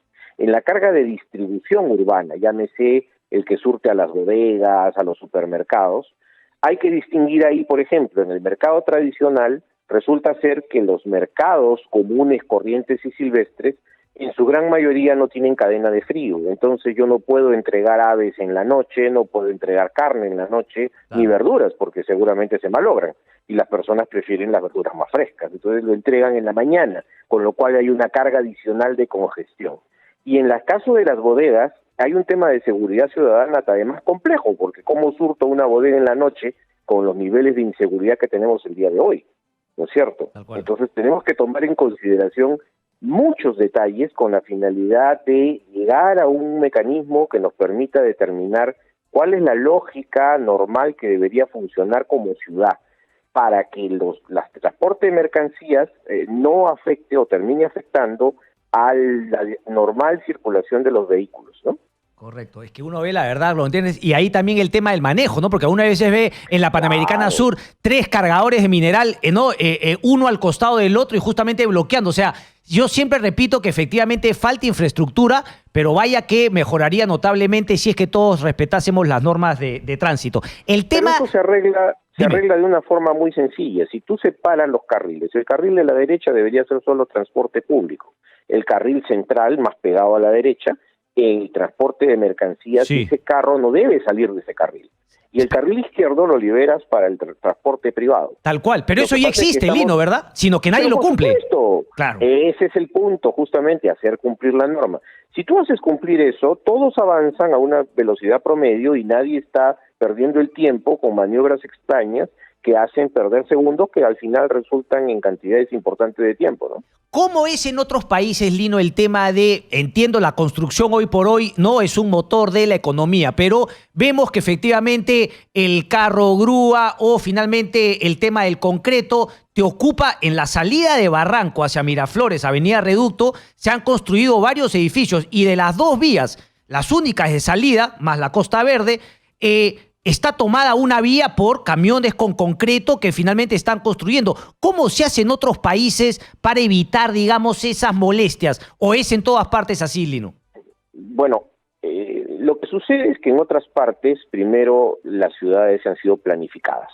Nosotros estamos pagando el precio de no tener una planificación urbana y de estar construyendo, primero destruyendo, para decirlo en términos pragmáticos. Es decir, estamos cambiando la lógica de residencias a residencias masivas. Y eso nos está costando esto, porque nuestras vías no están preparadas para esto. E imagínate adicionalmente el tema de redes de agua, desagüe, luz, etcétera, etcétera, que además van a implicar colocar mayores servicios para todos y va a implicar probablemente ruptura de pistas para poder adaptar esas conexiones a la nueva demanda de nuevas personas viviendo en esos lugares. Ese es un primer tema. Y un segundo tema es que lo que nos falta a nosotros, dentro de esa lógica, son planes de desvío. Si yo voy a cerrar la vía 1 y 2, tengo que tener la 3 y la 4, pero no solamente decirle a la gente, te vas a ir por acá, hay que invertir un poco más en señalización para que efectivamente pueda la gente saber que de manera corriente va a tomar esa ruta de desvío y va a llegar al camino que habitualmente tomaba luego del mismo. Correcto. ¿Cierto? Correcto. Y eso no está pasando, porque a uno le cierran la calle y se entera ese día que le van a cerrar la calle, nadie le avisó el día anterior ni el día previo a ese anterior, y ese día se encuentra con la sorpresa donde todo el mundo toma sus segundos en meditar qué va a hacer, y tampoco tiene claro cuál es el desvío aprobado o cuál es el desvío que efectivamente lo va a conducir nuevamente a la vía y comienza a tomar cualquier avenida y se comienza a congestionar todo, ¿no? Entonces, tantas cosas por hacer que no necesariamente implican las grandes obras, que también son necesarias claramente, pero dentro de un plan integral, y cosas pequeñas que podrían marcar la diferencia. Efectivamente, el concepto de la movilidad urbana el día de hoy está compuesto por acciones de corto, mediano y largo plazo, pequeñas, grandes, medianas y grandes también. Y hay cosas que se pueden hacer desde ya sin necesidad de tener grandes presupuestos, lo que has mencionado hace un rato, el regular el giro a la izquierda para que de 2 o 3 carriles no pretendan voltear a la izquierda, y establecer claridad con las sanciones. Si tú te pones en el carril derecho y quieres voltear a la izquierda, que te caiga la multa de la vida por ser tan irresponsable, por no haber tomado la previsión de hacer las cosas bien. Correcto. Pero lo que pasa es que hay una sensación de que nada cambia, y como nada cambia, siento que no me va a pasar nada. Eso es. Eso es lo que tenemos que cambiar. Lino de la Barrera, un placer como siempre. Gracias. Gracias a ti. 10 de la mañana con 15 minutos. Una pausa y venimos.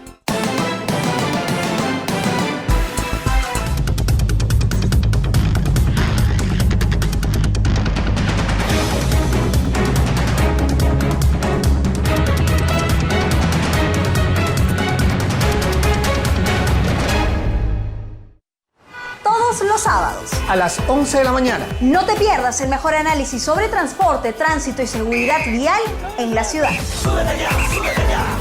Súbete ya. Movilidad sostenible. Súbete ya, súbete ya. Con la conducción de Claudia Chiroque y Ángel Mendoza por Exitosa, la radio del Perú.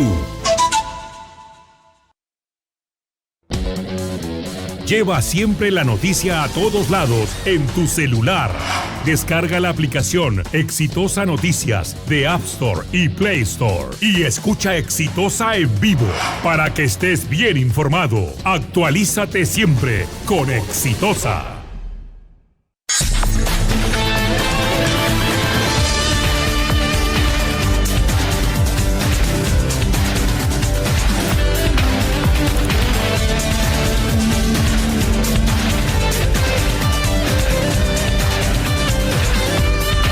Suscríbete a nuestro canal en YouTube. Exitosa Noticias.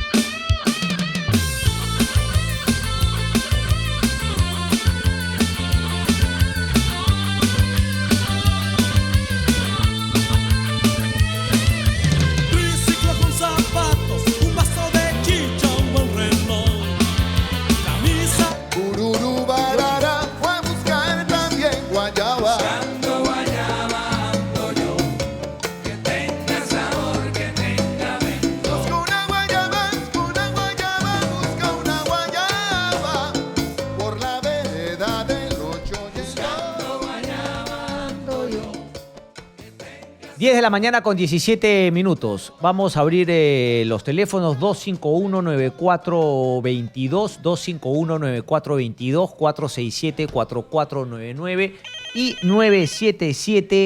307629 es nuestro WhatsApp. ¿Aló? Buenos días, señor Cristian.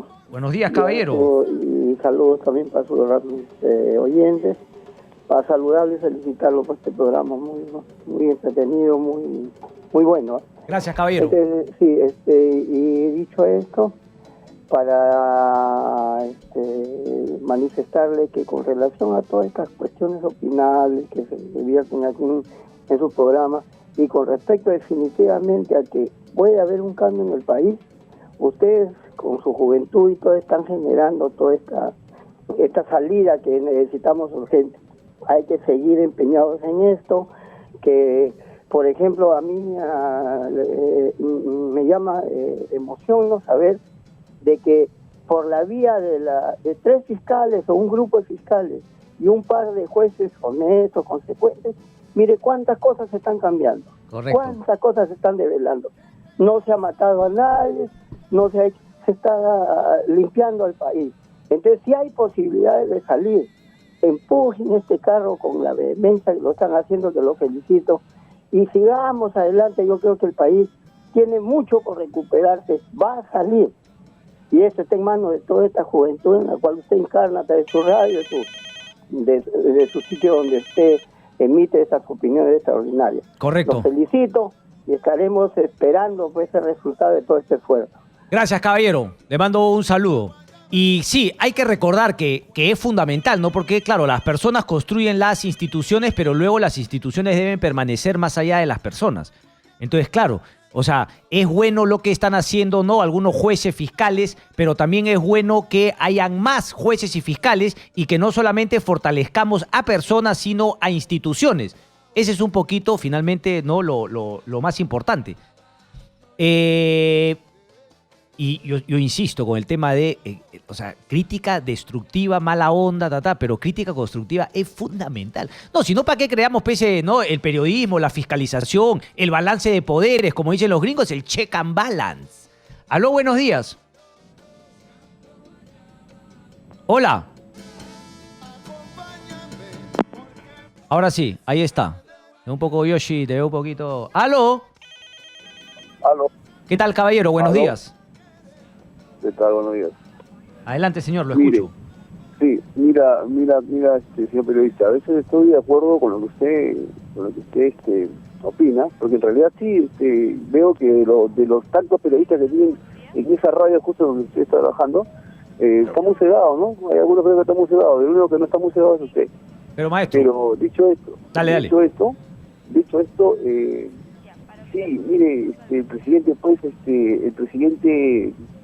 ya prácticamente solo se ha cortado pues su periodo. El señor ya no se siente como presidente, ¿no? Se ha perdido fuerza, ¿no? Tanto así que el señor del Congreso pues le ha dicho no tenga miedo, ¿no? No creo haber escuchado a algún presidente del Congreso que le haya dicho pues a un presidente de la República no tenga miedo de gobernar, ¿no? Qué vergüenza, hablamos del nivel de presidente que tenemos ahora, ¿no? Es una vergüenza, ¿verdad? Correcto.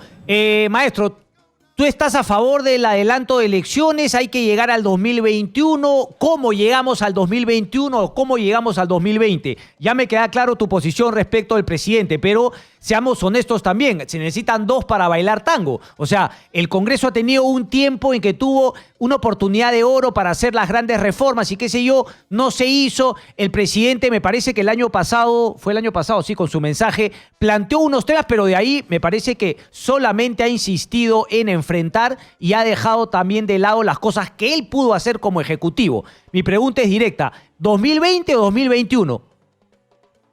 Buenos días, señor periodista. Le estoy llamando de Cotabambas, Las Bambas. Ajá. 2021, porque no se puede violar la Constitución.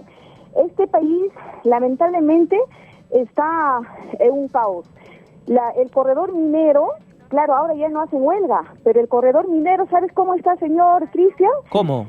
Se han lotizado esta carretera que nos ha costado mucho reclamo. La minera ha construido esta carretera de doble vía, que todos los pueblos de aquí de Cotabambas utilizamos. Es indignante que los comuneros se hayan lotizado la carretera y prácticamente ahora tenemos que llegar a Cusco en 10 horas, cuando antes llegábamos en 5 horas. Explíqueme por qué no los dejan pasar por la carretera ustedes, pobladores. Yo tenía entendido que, claro, lo que bloqueaban era el paso de los camiones de carga. Justamente eso es lo que le digo, está lotizado. O sea, ¿en qué país? Esto es terrorismo. Yo soy una pobladora de acá de Cotabambas, esto es terrorismo. Este gobierno no tiene autoridad. Con eso no le estoy diciendo de que tiene que masacrar, no. Aquí los fiscales no funcionan, las autoridades no hay alcaldes, no hay presidente del Perú, no funciona nada. ¿En qué país estamos viviendo? ¿Qué es esto? Y después pedimos aumento de sueldo para maestros, que los de construcción civil quieren obras, quieren aumento. ¿En qué país, señor Cristian, estamos viviendo? Estamos indignados con todo lo que está pasando. Y cuando uno opina así, dice, eres fujimorista, defiendes a la mina. No, señor, soy una ciudadana que tiene muchas necesidades de viajar a cualquier lugar, porque esta carretera no le ha costado a nadie. La mina ha construido, y nosotros hemos visto, cuando muchos pueblos eran olvidados, no tenían ni siquiera ni una carretera de 2 metros de ancho. En caballos se caminaba, señor, y ahora sí, por estos izquierdistas, discúlpame que diga, por Marco Arana, Richard Arce, que ha envenenado a la población, a unos cuantos que viven ahí, lamentablemente están lotizados la carretera. No, pero Richard Arce con Marco Arana no creo que sean, pero bueno, Richard Arce justamente es de la zona y entiendo su punto de vista. Señor, pero el proyecto inicial no era que igual hagan la carretera, pero que por ahí no pasen una cantidad de camiones cada día, porque el proyecto inicial era mineroducto y carretera. Sí, señor Cristian, tenemos que esperar media hora para que pase los otros carros, y luego cuando pasan para lado de Cusco, recién para pasar para Cotabambas. ¿En qué país estamos? Okay. Jamás, desde que yo tengo uso de razón, yo nunca he visto. Eso se ha visto en la época de terroristas, cuando volaban los puentes, cuando quemaban, cuando asesinaban. Eso hemos visto, y estamos volviendo a eso, señor Cristian. Ok, señor, no, vamos, sí, yo sé que hay violencia, hay reclamos, desmedidos, pero tampoco vamos a llegar al tema de decir que estamos volviendo, no creo, la verdad, no hay que exagerar tampoco, pero obviamente se entiende la indignación de algunas personas que no pueden finalmente, claro, de un lado y de otro, ¿no? Pero lo que yo conversaba justamente con Morales, porque tú puedes, por ejemplo, la protesta está completamente válida, pero hasta qué punto tú tienes que obligar a los otros a protestar, tú tienes que obligar a los otros a que también no puedan transitar, eso ya no termina siendo protesta, ¿no? Sino termina finalmente siendo delitos flagrantes. Aló, buenos días. Buenos días, soy el señor Pelayo de la Era, es una zona de Chimbote. Adelante, señor Pelayo, desde Chimbote. Mire, señor periodista, verdades de perogrullo sobre la sociedad civil, la disque sociedad civil, mejor dicho, porque en este país no hay, valgan verdades, ciudadanos, salvo excepciones rarísimas, sino habitantes. En segundo lugar, sobre el tema del mercado, y en tercer lugar, si me permite usted, por favor, rapidito, sobre el tema del Estado.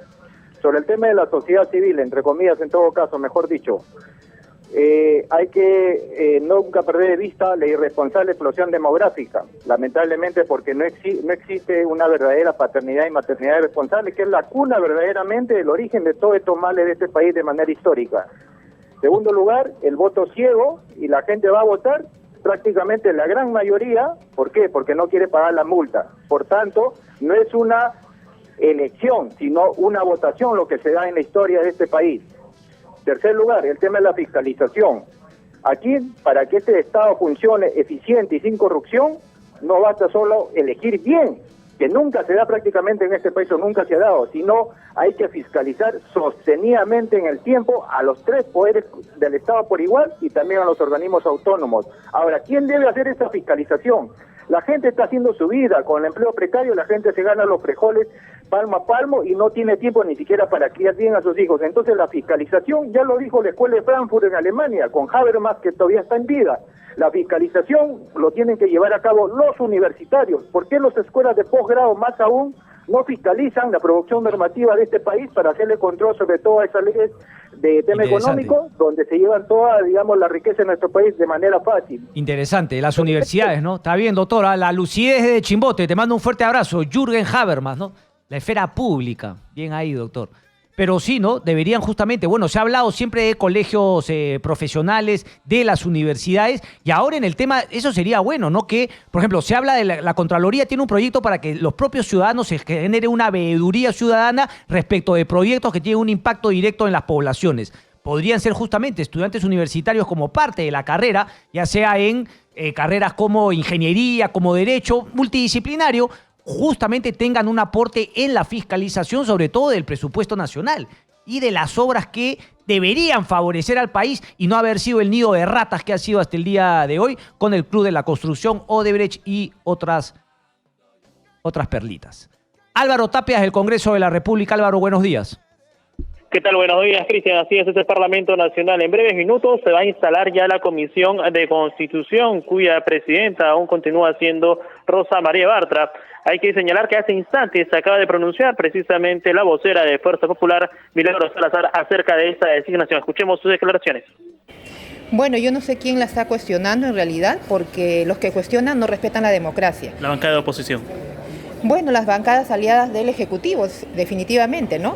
Pero nosotros tenemos que respetar la democracia. Internamente nosotros hemos elegido a nuestra presidenta y le tenemos que dar todo el respaldo correspondiente. Además, en su gestión anterior, ella ha cumplido en los plazos y se ha aprobado todos los proyectos que correspondan. Entonces, las formas, la dinámica, cómo maneja, cada uno de las personas tiene sus características, pero al final tenemos que evaluar los resultados. Ahora, congresista, ya que estamos hablando del manejo precisamente de esa comisión, el presidente Vizcarra pues siempre está pidiendo en este caso de que se trate con urgencia el tema de adelanto de elecciones. En ese sentido, el expresidente Ollanta Humala ha mencionado que pues hubiese recomendado a Vizcarra que cierre el Congreso. Bueno, él no tiene la catadura moral para recomendar nada, porque él tiene hechos de corrupción con Odebrecht, y ahora mañana va a salir Toledo, va a salir Susana Villarán, y van a salir todos los corruptos, así que él no tiene nada que opinar al respecto, ¿no? Este es el pronunciamiento entonces de la vocera de Fuerza Popular, la congresista Milagros Salazar. Cristian, te quiero mencionar que ya se han instalado la Comisión de Pueblos Andinos, Amazónicos y Afroperuanos, cuyo presidente es Gilberto Curro, el vicepresidente María Melgarejo y el secretario Juan Carlos del Águila. Mientras tanto, también se ha instalado la Comisión de Ciencia, Innovación y Tecnología, cuyo presidente es el congresista Francesco Petrosi, el vicepresidente Richard Arce y secretario Alberto de Belaúnde. La información entonces que se tiene desde el Parlamento Nacional. Correcto, gracias Álvaro por esa información, la verdad.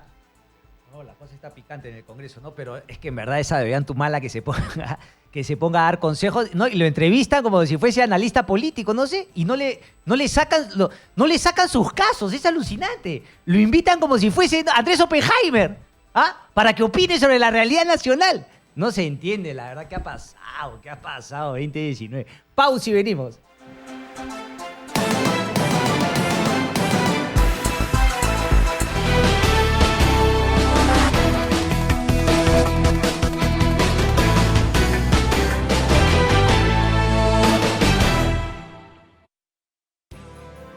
Ingresa a www.nuevalima.com y descubre lo que tenemos para ti. Tenemos lotes de 500 metros cuadrados a $25,100 en nuestras exclusivas lotizaciones, Las Laderas y Los Frutales, que puedes separar ahora mismo con solo $100. Si quieres más información, ingresa a www.nuevalima.com o búscanos en nuestras redes sociales. Para términos y condiciones, ingresa a nuestra página web. A pedido del público y por ser el segundo diario más vendido a nivel nacional, el Caribeñito Regalón continúa premiando y tú puedes ser uno de los ganadores de miles de soles. Recuerda, serán 2 ganadores de 10,000 soles, 4 ganadores de 5,000, 5 de 1,000, 10 de 200 y para que no te quedes sin ganar, 2,880 ganadores de 100 soles. Para participar, recorta las bolillas que vienen todos los días en tu diario Caribeña. Completa una columna y gana al instante. Ya lo sabes, en agosto seguimos premiando con el Caribeñito Regalón de tu diario Caribeña. Recuerda que si no ganas puedes usar tus cartillas para los sorteos de 33 premios, electrodomésticos, televisores Smart de 55 pulgadas y 2 PlayStation, registrándote en www.radiocaribena.p. Radio La Calle, primera en bolero, salsa y criollismo. ¿Qué te vas a equivocar? Negra, escucha la calle. Radio La Calle 96.1.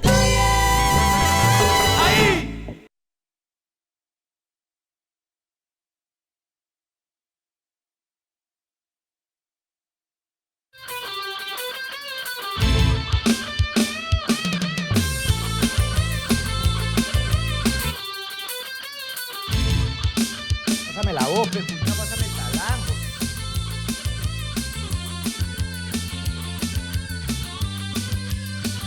Radio. 10 de la mañana con 33 minutos. ¿Perdón? Bien, Luis Espinosa, secretario de Asuntos Pedagógicos del SUTEP, está enlazado telefónicamente con nosotros. Señor Espinosa, buenos días.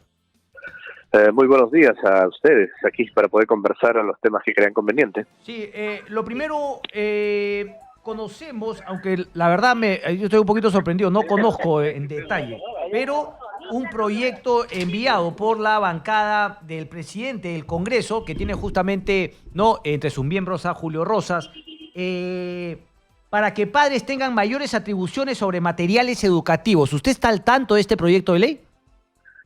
Bueno, lo que tenemos de información, ¿no? Que este grupo parlamentario lo que está presentando es esta iniciativa legislativa, justamente con esa denominación, priorizando que los padres de familia tengan mayores injerencias en la formación religiosa, ética y de valores de sus hijos.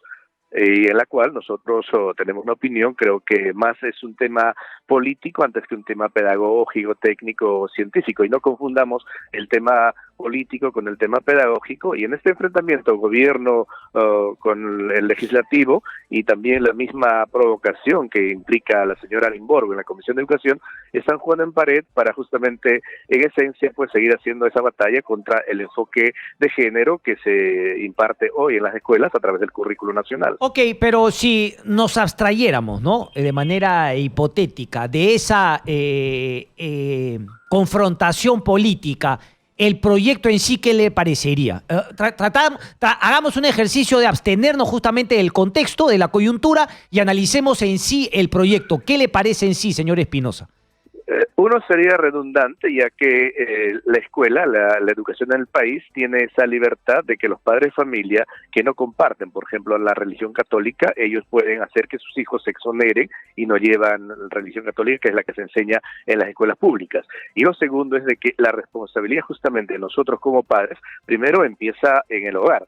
El hogar es el espacio en el cual nosotros damos orientación, educación a nuestros hijos. La escuela contribuye en el aprendizaje y creo que lo que se debe buscar es justamente ese espacio del hogar, y las escuelas de padres, que sean las escuelas, sean los escenarios en los cuales los padres de familia participen de manera más activa, pero el tema pedagógico, el tema curricular corresponde a los profesionales, y los profesionales en ese terreno somos nosotros, los maestros. O sea, sería redundante porque, claro, desde su punto de vista, siempre tienen esa opción de cuando hay un tema religioso, o qué sé yo, el padre tomar alguna decisión como que el hijo no lleve ese curso, pero además porque finalmente siempre queda la casa, el hogar, como una manera de complementar la educación que se le da a los chicos en las escuelas. En efecto, ¿no? El hogar es el primer escenario en el cual los chicos se van a ir formando, y luego la escuela contribuye en ello, y creo que en el país básicamente, siendo una educación católica la que se imparte, reitero, la escuela tiene ese espacio de que el padre tiene la opción. Además, constitucionalmente, el padre tiene la oportunidad de elegir a qué colegio lo lleva. Hoy tenemos colegios adventistas, colegios cristianos, colegios que corresponden directamente ya a una orientación o una religión muy en particular. Por lo tanto, creo que hay que salir del tema un poco de provocación, de enfrentamiento, sino todo sumar a que la educación en el país mejore la calidad, los aprendizajes sean mucho más pertinentes, y los maestros creo que estamos en ese compromiso, no solo hoy, sino a lo largo del tiempo, de que la formación integral de nuestros estudiantes es la que nos corresponde a nosotros como maestros. ¿Por qué cree que el proyecto planteado por esta bancada, Acción Republicana, específicamente por Sonia Echevarría, digamos, intentaría boicotear o de alguna manera golpear al enfoque de género? En efecto, eso es el camino creo que están tomando. Por las razones que le decía. Uno, la Comisión de Educación, hoy lo tiene la señora Arimborgo, recordando aquellas frases que ella ya anunció. Lo segundo, el señor Olaechea mismo está contra el enfoque de género, y creo que este grupo parlamentario suma a ello, obedeciendo a sus integrantes, y esa pelea que aún existe, ¿no?, entre uno, legislativo y ejecutivo, por temas políticos, y esto lo estamos llevando hoy a los terrenos educativos. Por lo tanto, los maestros de Perú nos ratificamos de que el enfoque de género como tal no es impartir ideología de género en las instituciones educativas, sino más por el contrario, creo que es la construcción de una ciudadanía mucho mejor de la que tenemos hoy. Correcto. Esto imagino que va a entrar a la Comisión de Educación y ahí ustedes creen también que, claro, dentro de esa línea también de enfrentamiento y de posiciones distintas y polarizadas, va a haber justamente un nuevo debate al respecto. Definitivamente, los debates deben contribuir para mejorar, pero en este caso creo que va a ser un debate un tanto estéril por las personas que están ahí en la Comisión de Educación. Gran parte de ellos no son educadores, no son profesores, y creo que menos conocen la realidad y mucho peor lo que atraviesan nuestros estudiantes. Hoy debe ser el momento justamente en que todos sumemos para que la escuela pública, la educación, asuman posiciones de ir dando pasos mucho más importantes y en ello también ver, ¿no?, desde el tema curricular, y los gobiernos inviertan mucho más en educación, en infraestructura, en temas de mejorar el bullying, la violencia escolar, habiendo temas más trascendentales. Creo que van a perder el tiempo discutiendo este proyecto de ley. Correcto.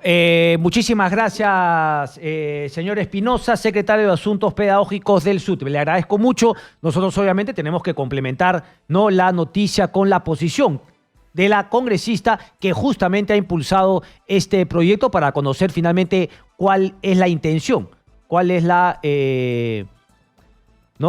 verdadera intención y el espíritu justamente de esta iniciativa legislativa planteada por la congresista Sonia Echevarría. Vamos a ir un ratito o vamos a plantear unas llamaditas. A César Zúñiga nos tiene información. César, adelante. Así es, Cristian, estamos en la avenida Alfonso Ugarte, pues esta mañana se viene realizando una protesta por parte de las enfermeras del Ministerio de Salud, en realidad un conjunto de todas las enfermeras de todas las entidades del Ministerio de Salud. Vamos a hablar rápidamente con la representante, la señora Zoila Cotrina, que es de la Federación de Enfermeras del Ministerio de Salud. Señor Zoila, ¿qué tal? Estamos en vivo para Exitosa. ¿Cuáles son los motivos del día de hoy que les lleva a realizar esta protesta? Bueno, nosotros estamos protestando contra el Ministerio de Salud por el incumplimiento de acuerdos firmados con los anteriores ministros y porque en la actual gestión han pasado ya 8 meses y no hay solución a nuestras demandas. Incluso el presupuesto del sector salud para el próximo año no estaría considerando todas las demandas del sector para garantizar la prestación de servicios a aquellos 4 millones de peruanos que no tienen ningún seguro y que el presidente anunció en su discurso que iban a garantizar seguro de salud para ellos. ¿Cuántos enfermeros son en todo caso perjudicados por todos estos incumplimientos? En el Ministerio de Salud somos 40.000 enfermeras, sin embargo de esto tenemos varios grupos de trabajadores, los nombrados, los contratados por CAS y los terceros que no tienen ningún vínculo laboral, ninguna norma legal que los avale y a quienes incluso se les debe 8 meses de su remuneración. Ahora, ¿han conversado con la ministra de Salud solamente más? Nosotros hemos tenido solamente 2 reuniones con la ministra, que han sido muy cortas y que no han permitido abordar los problemas en conjunto. Bien, en todo caso, muchas gracias. Agradecemos a la vocera de la Federación de Enfermeros del Ministerio de Salud. Están en dirección al Ministerio de Salud, precisamente en el distrito de Jesús María, para terminar ahí la protesta a la espera de que la ministra pueda escuchar esos reclamos y pueda atenderlos rápidamente. El panorama contigo, Cristian. Listo, César, gracias por esa información. 10 de la mañana con 41 minutos. Hay que conocer la parte, ¿ah? Quizá Milagros Salazar también conozca del tema. La iniciativa firmada por Echevarría, Laeche y Cuadros recoge también conclusiones del informe elaborado por la comisión investigadora. Y claro, ahora con la participación de Tamara Arimborgo, seguramente van a buscar, ¿no?, darle fuerza a este tema. Pero bueno, es de manual, ¿ah?, tener la otra parte. Vamos a una breve pausa y venimos.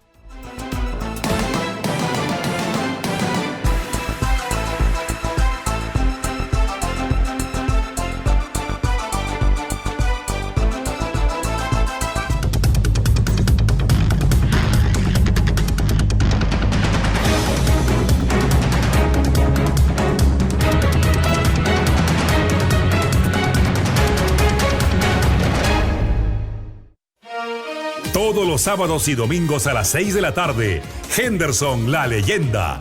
El programa que te invita a un viaje sentimental por lo mejor de la música romántica. Malagueña salerosa, besar tus labios quisiera. Las canciones que marcaron historia y que hoy brillan y estremecen en las voces de jóvenes estrellas. Ya regresó la pecadora, la que nunca fue digna de tu amor. las anécdotas y leyendas jamás contadas. Yo lo único que te puedo decir, yo me siento muy honrado como peruano de saber hay un peruano como tú que está haciendo tantas cosas tan buenas. Porque recordar es volver a vivir. Henderson, la leyenda, todos los sábados y domingos a las 6 de la tarde por Exitosa, Radio y Televisión. Solitaria camina la viquina. Una radio que nace en lo profundo de la patria. Exitosa. Nuestra señal se escucha en más de 65 ciudades y en Lima en los 95.5. Exitosa. Una marca que lleva los colores de nuestra bandera. Con periodistas al servicio del pueblo. Somos una plataforma informativa sólida. Infórmate con Exitosa Perú.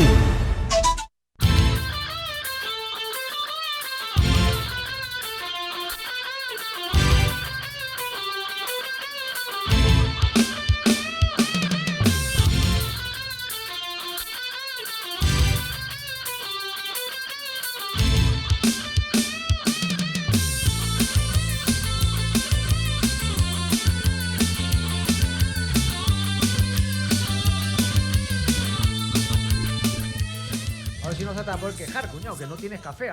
Que iba a quedar el cafecito. José Huaraca, presidente del comité organizador de Café 10.000, expresión cafetalera del BRAEM, está con nosotros. José, un placer tenerte nuevamente por acá. ¿Cómo te va?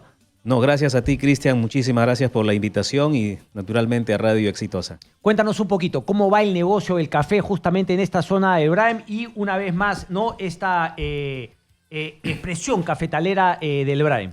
Sí, bueno, es nuestra cuarta edición y nosotros como productores de café, no solamente en el campo, sino de valor agregado, estamos tratando de impulsar el consumo interno en nuestro país. Te cuento que hace 5 años o 6 años cuando nosotros empezamos, encontramos el consumo interno per cápita de 200 gramos, ¿no? Y a partir de ahí hemos hecho diversas campañas de promoción, de degustación, de dar a conocer nuestro café a los propios peruanos. Y en la actualidad estamos bordeando ya los 800 gramos per cápita, cifras oficiales del Ministerio de Agricultura. Naturalmente, esto sumado a las campañas que se ha hecho en diversas instituciones, como el Ministerio de Agricultura, de Vida y otras instituciones públicas que se han sumado a la campaña del consumo interno de nuestro café, ¿no? ¿Cuál es el promedio per cápita de países de la región? Un país de producción también de café y entiendo que de consumo, como puede ser Colombia, por ejemplo. Países como Colombia y Brasil están bordeando los 3 kilos a 5 kilos al año. Y si nos vamos a Europa, por ejemplo, mucho más. Estamos bordeando los 7, 8 kilos. Los 7, 8 kilos. O sea que hay todavía un mercado. Pero, ¿qué parte de, digamos, del café producido en el BRAEM se consume acá? Y si es que también están en la exportación, José. Generalmente las exportaciones se están dando en materia prima, ¿no? En pergamino. A lo que nosotros estamos abocados es en darle valor agregado para el consumo interno. ¿Qué significa esto? Significa de que mientras nuestro país consume lo que produce, las divisas se van a quedar en nuestro país, ¿no? Vamos a generar empleo. Y eso es lo que nosotros estamos propugnando desde el principio. O sea, por eso un mercado local para el café peruano. Exacto, ¿no? Las exportaciones... yo te diría que, bueno, estamos orgullosos de que el Perú sea uno de los principales exportadores de café y creo que el número 1 en el mundo en café orgánico, pero yo me sentiría mucho más orgulloso de que nuestros connacionales consuman nuestros productos, porque más del 70% del café que se consume en el país viene del extranjero. Entonces, eso es una cifra que a nosotros nos debe llamar la atención y que a las autoridades les debe llamar la atención.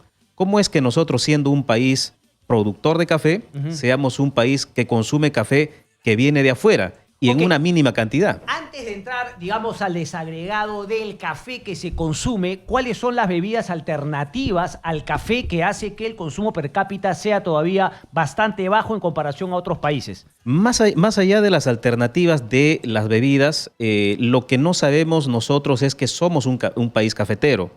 Y al no saber nosotros... Pero el país cafetero lo dices por la producción de café, porque por ejemplo yo te puedo decir, no sé, países europeos que no son países cafeteros del punto pero son de vista, consumidores. Son consumidores, claro. ¿no? O sea, yo preferiría ser un país cafetero en consumo que en producción. Exacto, ¿no? Exacto.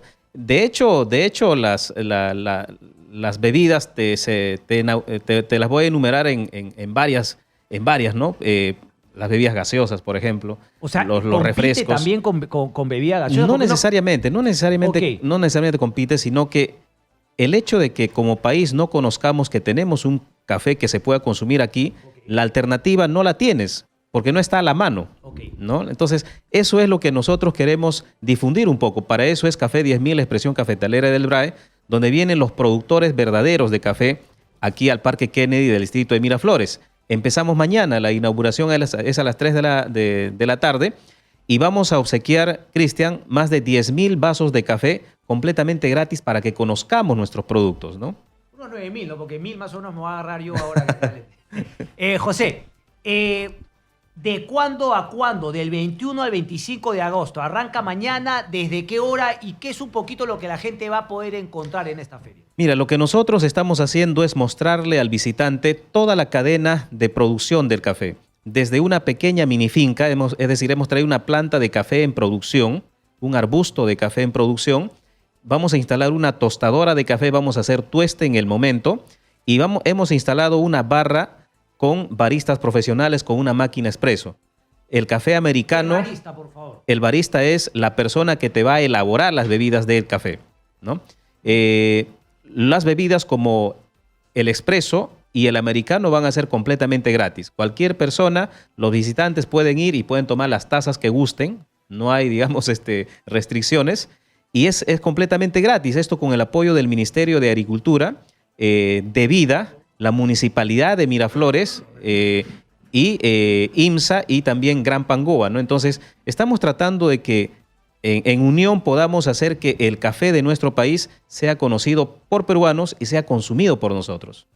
Cuéntanos un poquito cómo es el ciclo del café, ¿no? O sea, van a traer justamente esta planta, luego la tostadora, pero ¿cuánto dura el proceso entre que, digamos, no va la siembra, va la cosecha, va esto de tostarlo y finalmente llega a la mesa? A la taza.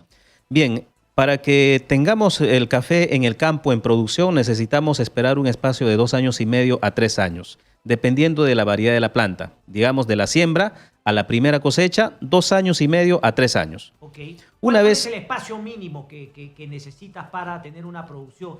Y te lo pregunto, por ejemplo, a una persona que, o sea, tú decías una mini finca, pero ¿cuál es el espacio ideal para que una familia, por ejemplo, en el BRAE, pueda dedicarse al café?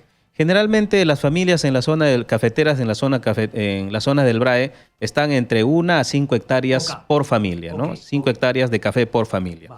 Una vez que tengamos ya el café en producción, se cosecha los granos maduros, los cerezos maduros, y entra un proceso de despulpado.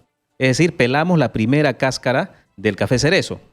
Le quitamos el mucílago en un proceso de fermentación, dependiendo de la variedad también del café, puedes fermentar entre 8 y 24 horas. Una vez fermentado y lavado el café adecuadamente, pasa un proceso de secado. Nuestros secados son en tarima y de forma natural. No empleamos maquinarias para, digamos, el secado. Tenemos el café seco, se convierte ya en un café pergamino, con la cáscara cremita que nosotros la conocemos.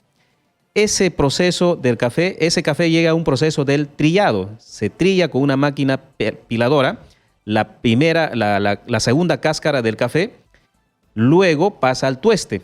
Para que ingrese a tueste, el café tiene que estar con un 11% de humedad.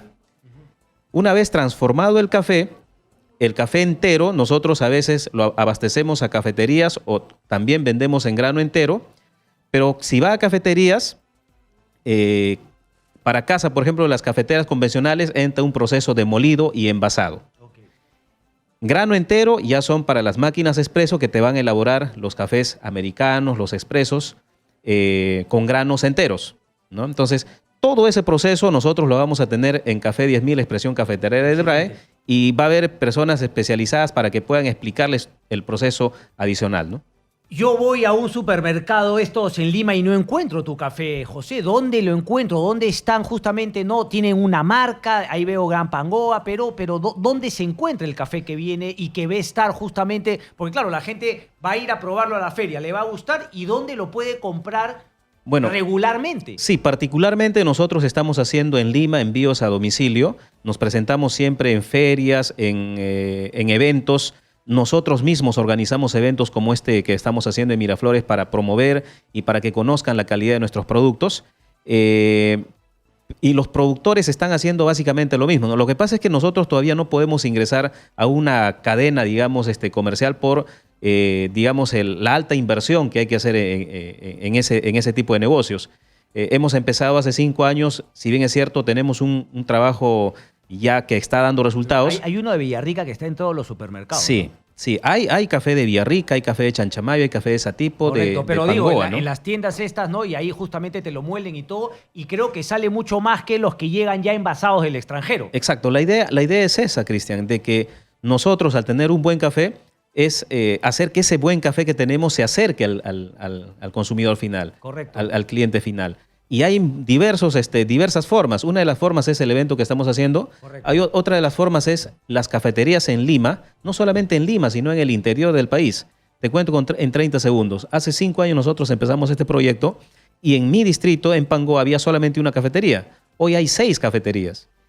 Hace 6 años, cuando empezamos, había en toda la provincia de Satipo más de 10 o 12 organizaciones que tostaban, molían y envasaban el café y lo vendían así con valor agregado.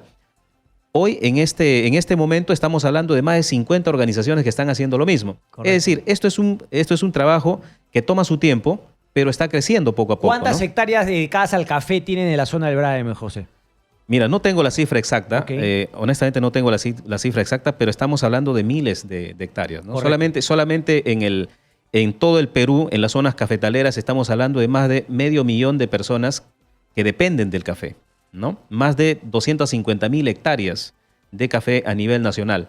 Un gran porcentaje de eso se encuentra en la zona del Brae, y la zona del Brae comprende Ayacucho, Cusco y Junín, zonas productoras de café, Apurímac también, ¿no? Entonces, hay un potencial enorme en la zona del Brae que recién nosotros estamos dándonos cuenta que podemos explotarlos como se debe con productos como el café, con productos como el cacao, por ejemplo, correcto, y otros frutos, ¿no? Históricamente, culturalmente, efectivamente no somos un país muy cafetero. No hablo de consumir el café. ¿Cuánto tiene que ver, de alguna manera, digamos, haber llegado tarde al gusto por el café y además, digamos, no tiene nada de malo, ¿no? Pero lo que nos ha metido desde chico por los ojos, por lo menos aquí en Lima, es el café instantáneo de estas marcas transnacionales como puede ser Kirma o Nescafé. Que claro, a uno le puede gustar, yo te puedo tomar de vez en cuando, pero obviamente no se compara pues con tomarte un café pasado, qué sé yo. Pero me imagino que de eso también hay. Hoy por hoy, ¿cuánto es el consumo de café instantáneo y cuánto el consumo de el café como el tuyo? No, de hecho el café instantáneo nos lleva pues una distancia enorme. ¿No? Estamos sea, aquí hablando, en Perú se consume mucho más café instantáneo. Mucho más café instantáneo. Y eso no necesariamente es así en otros países del mundo. No. En países que ya saben consumir café, vamos a decir, no van a aceptar de ninguna manera un café instantáneo. Claro, lo tienen ahí, ¿no? Guardado en la casa para cuando el tiempo les ganó excepcionalmente, pero no es el consumo habitual. No es el consumo habitual. En el Perú, lamentablemente, es el consumo habitual el café instantáneo.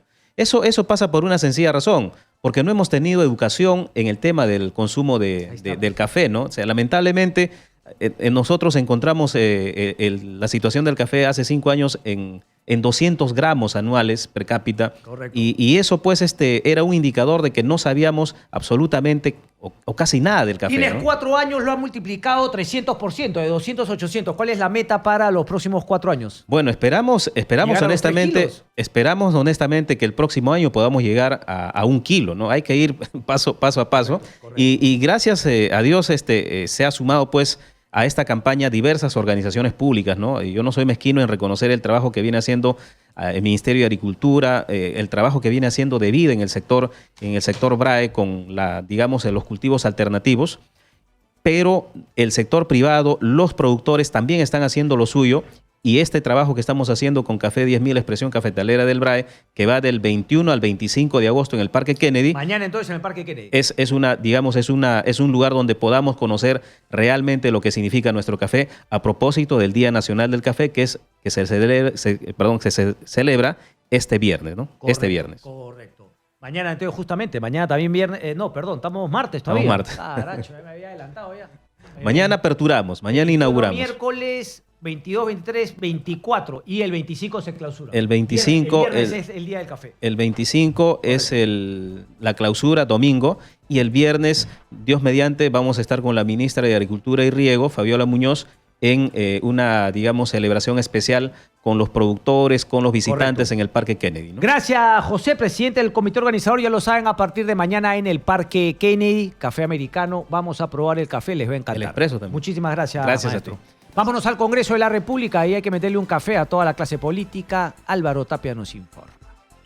¿Qué tal, Cristian? Así es, acaba de instalar la Comisión de Constitución en el Parlamento Nacional. La presidenta es Rosa Bartra, vicepresidente Marco Arana y el secretario, o la secretaria, en este caso, la congresista Jenny Vilcatomay. En este sentido hay que mencionar que Rosa Bartra, congresista fujimorista y presidenta de la Comisión de Constitución, ha mencionado que se ha cumplido con todas las fechas para aprobar los proyectos legislativos y de reforma constitucionales, tanto de reforma política, de la reforma de justicia y de la reforma electoral, lo que ha generado que dicho grupo de trabajo se haya dedicado prácticamente a debatir en su mayoría de tiempo los proyectos legislativos impulsados por el Poder Ejecutivo. En ese sentido, también Rosa Bartra ha mencionado que el actual momento político de confrontación exige un compromiso de continuar trabajando de manera responsable y seria.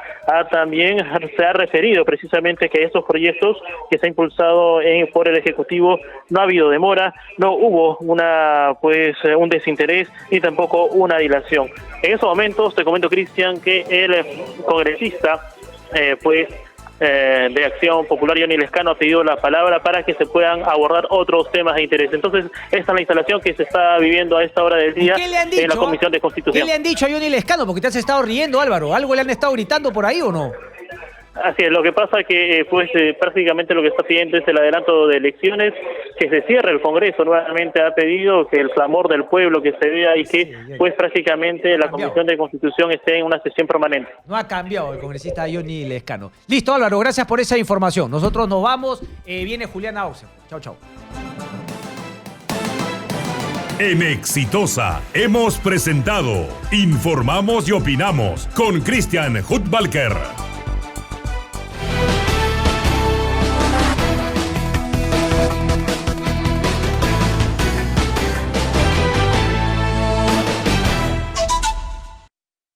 Haga negocio con Hamsa. Hemos regresado con nuestras grandes ofertas. Hoy día, esta copiadora a color Konica Minolta, modelo BizJab C3110.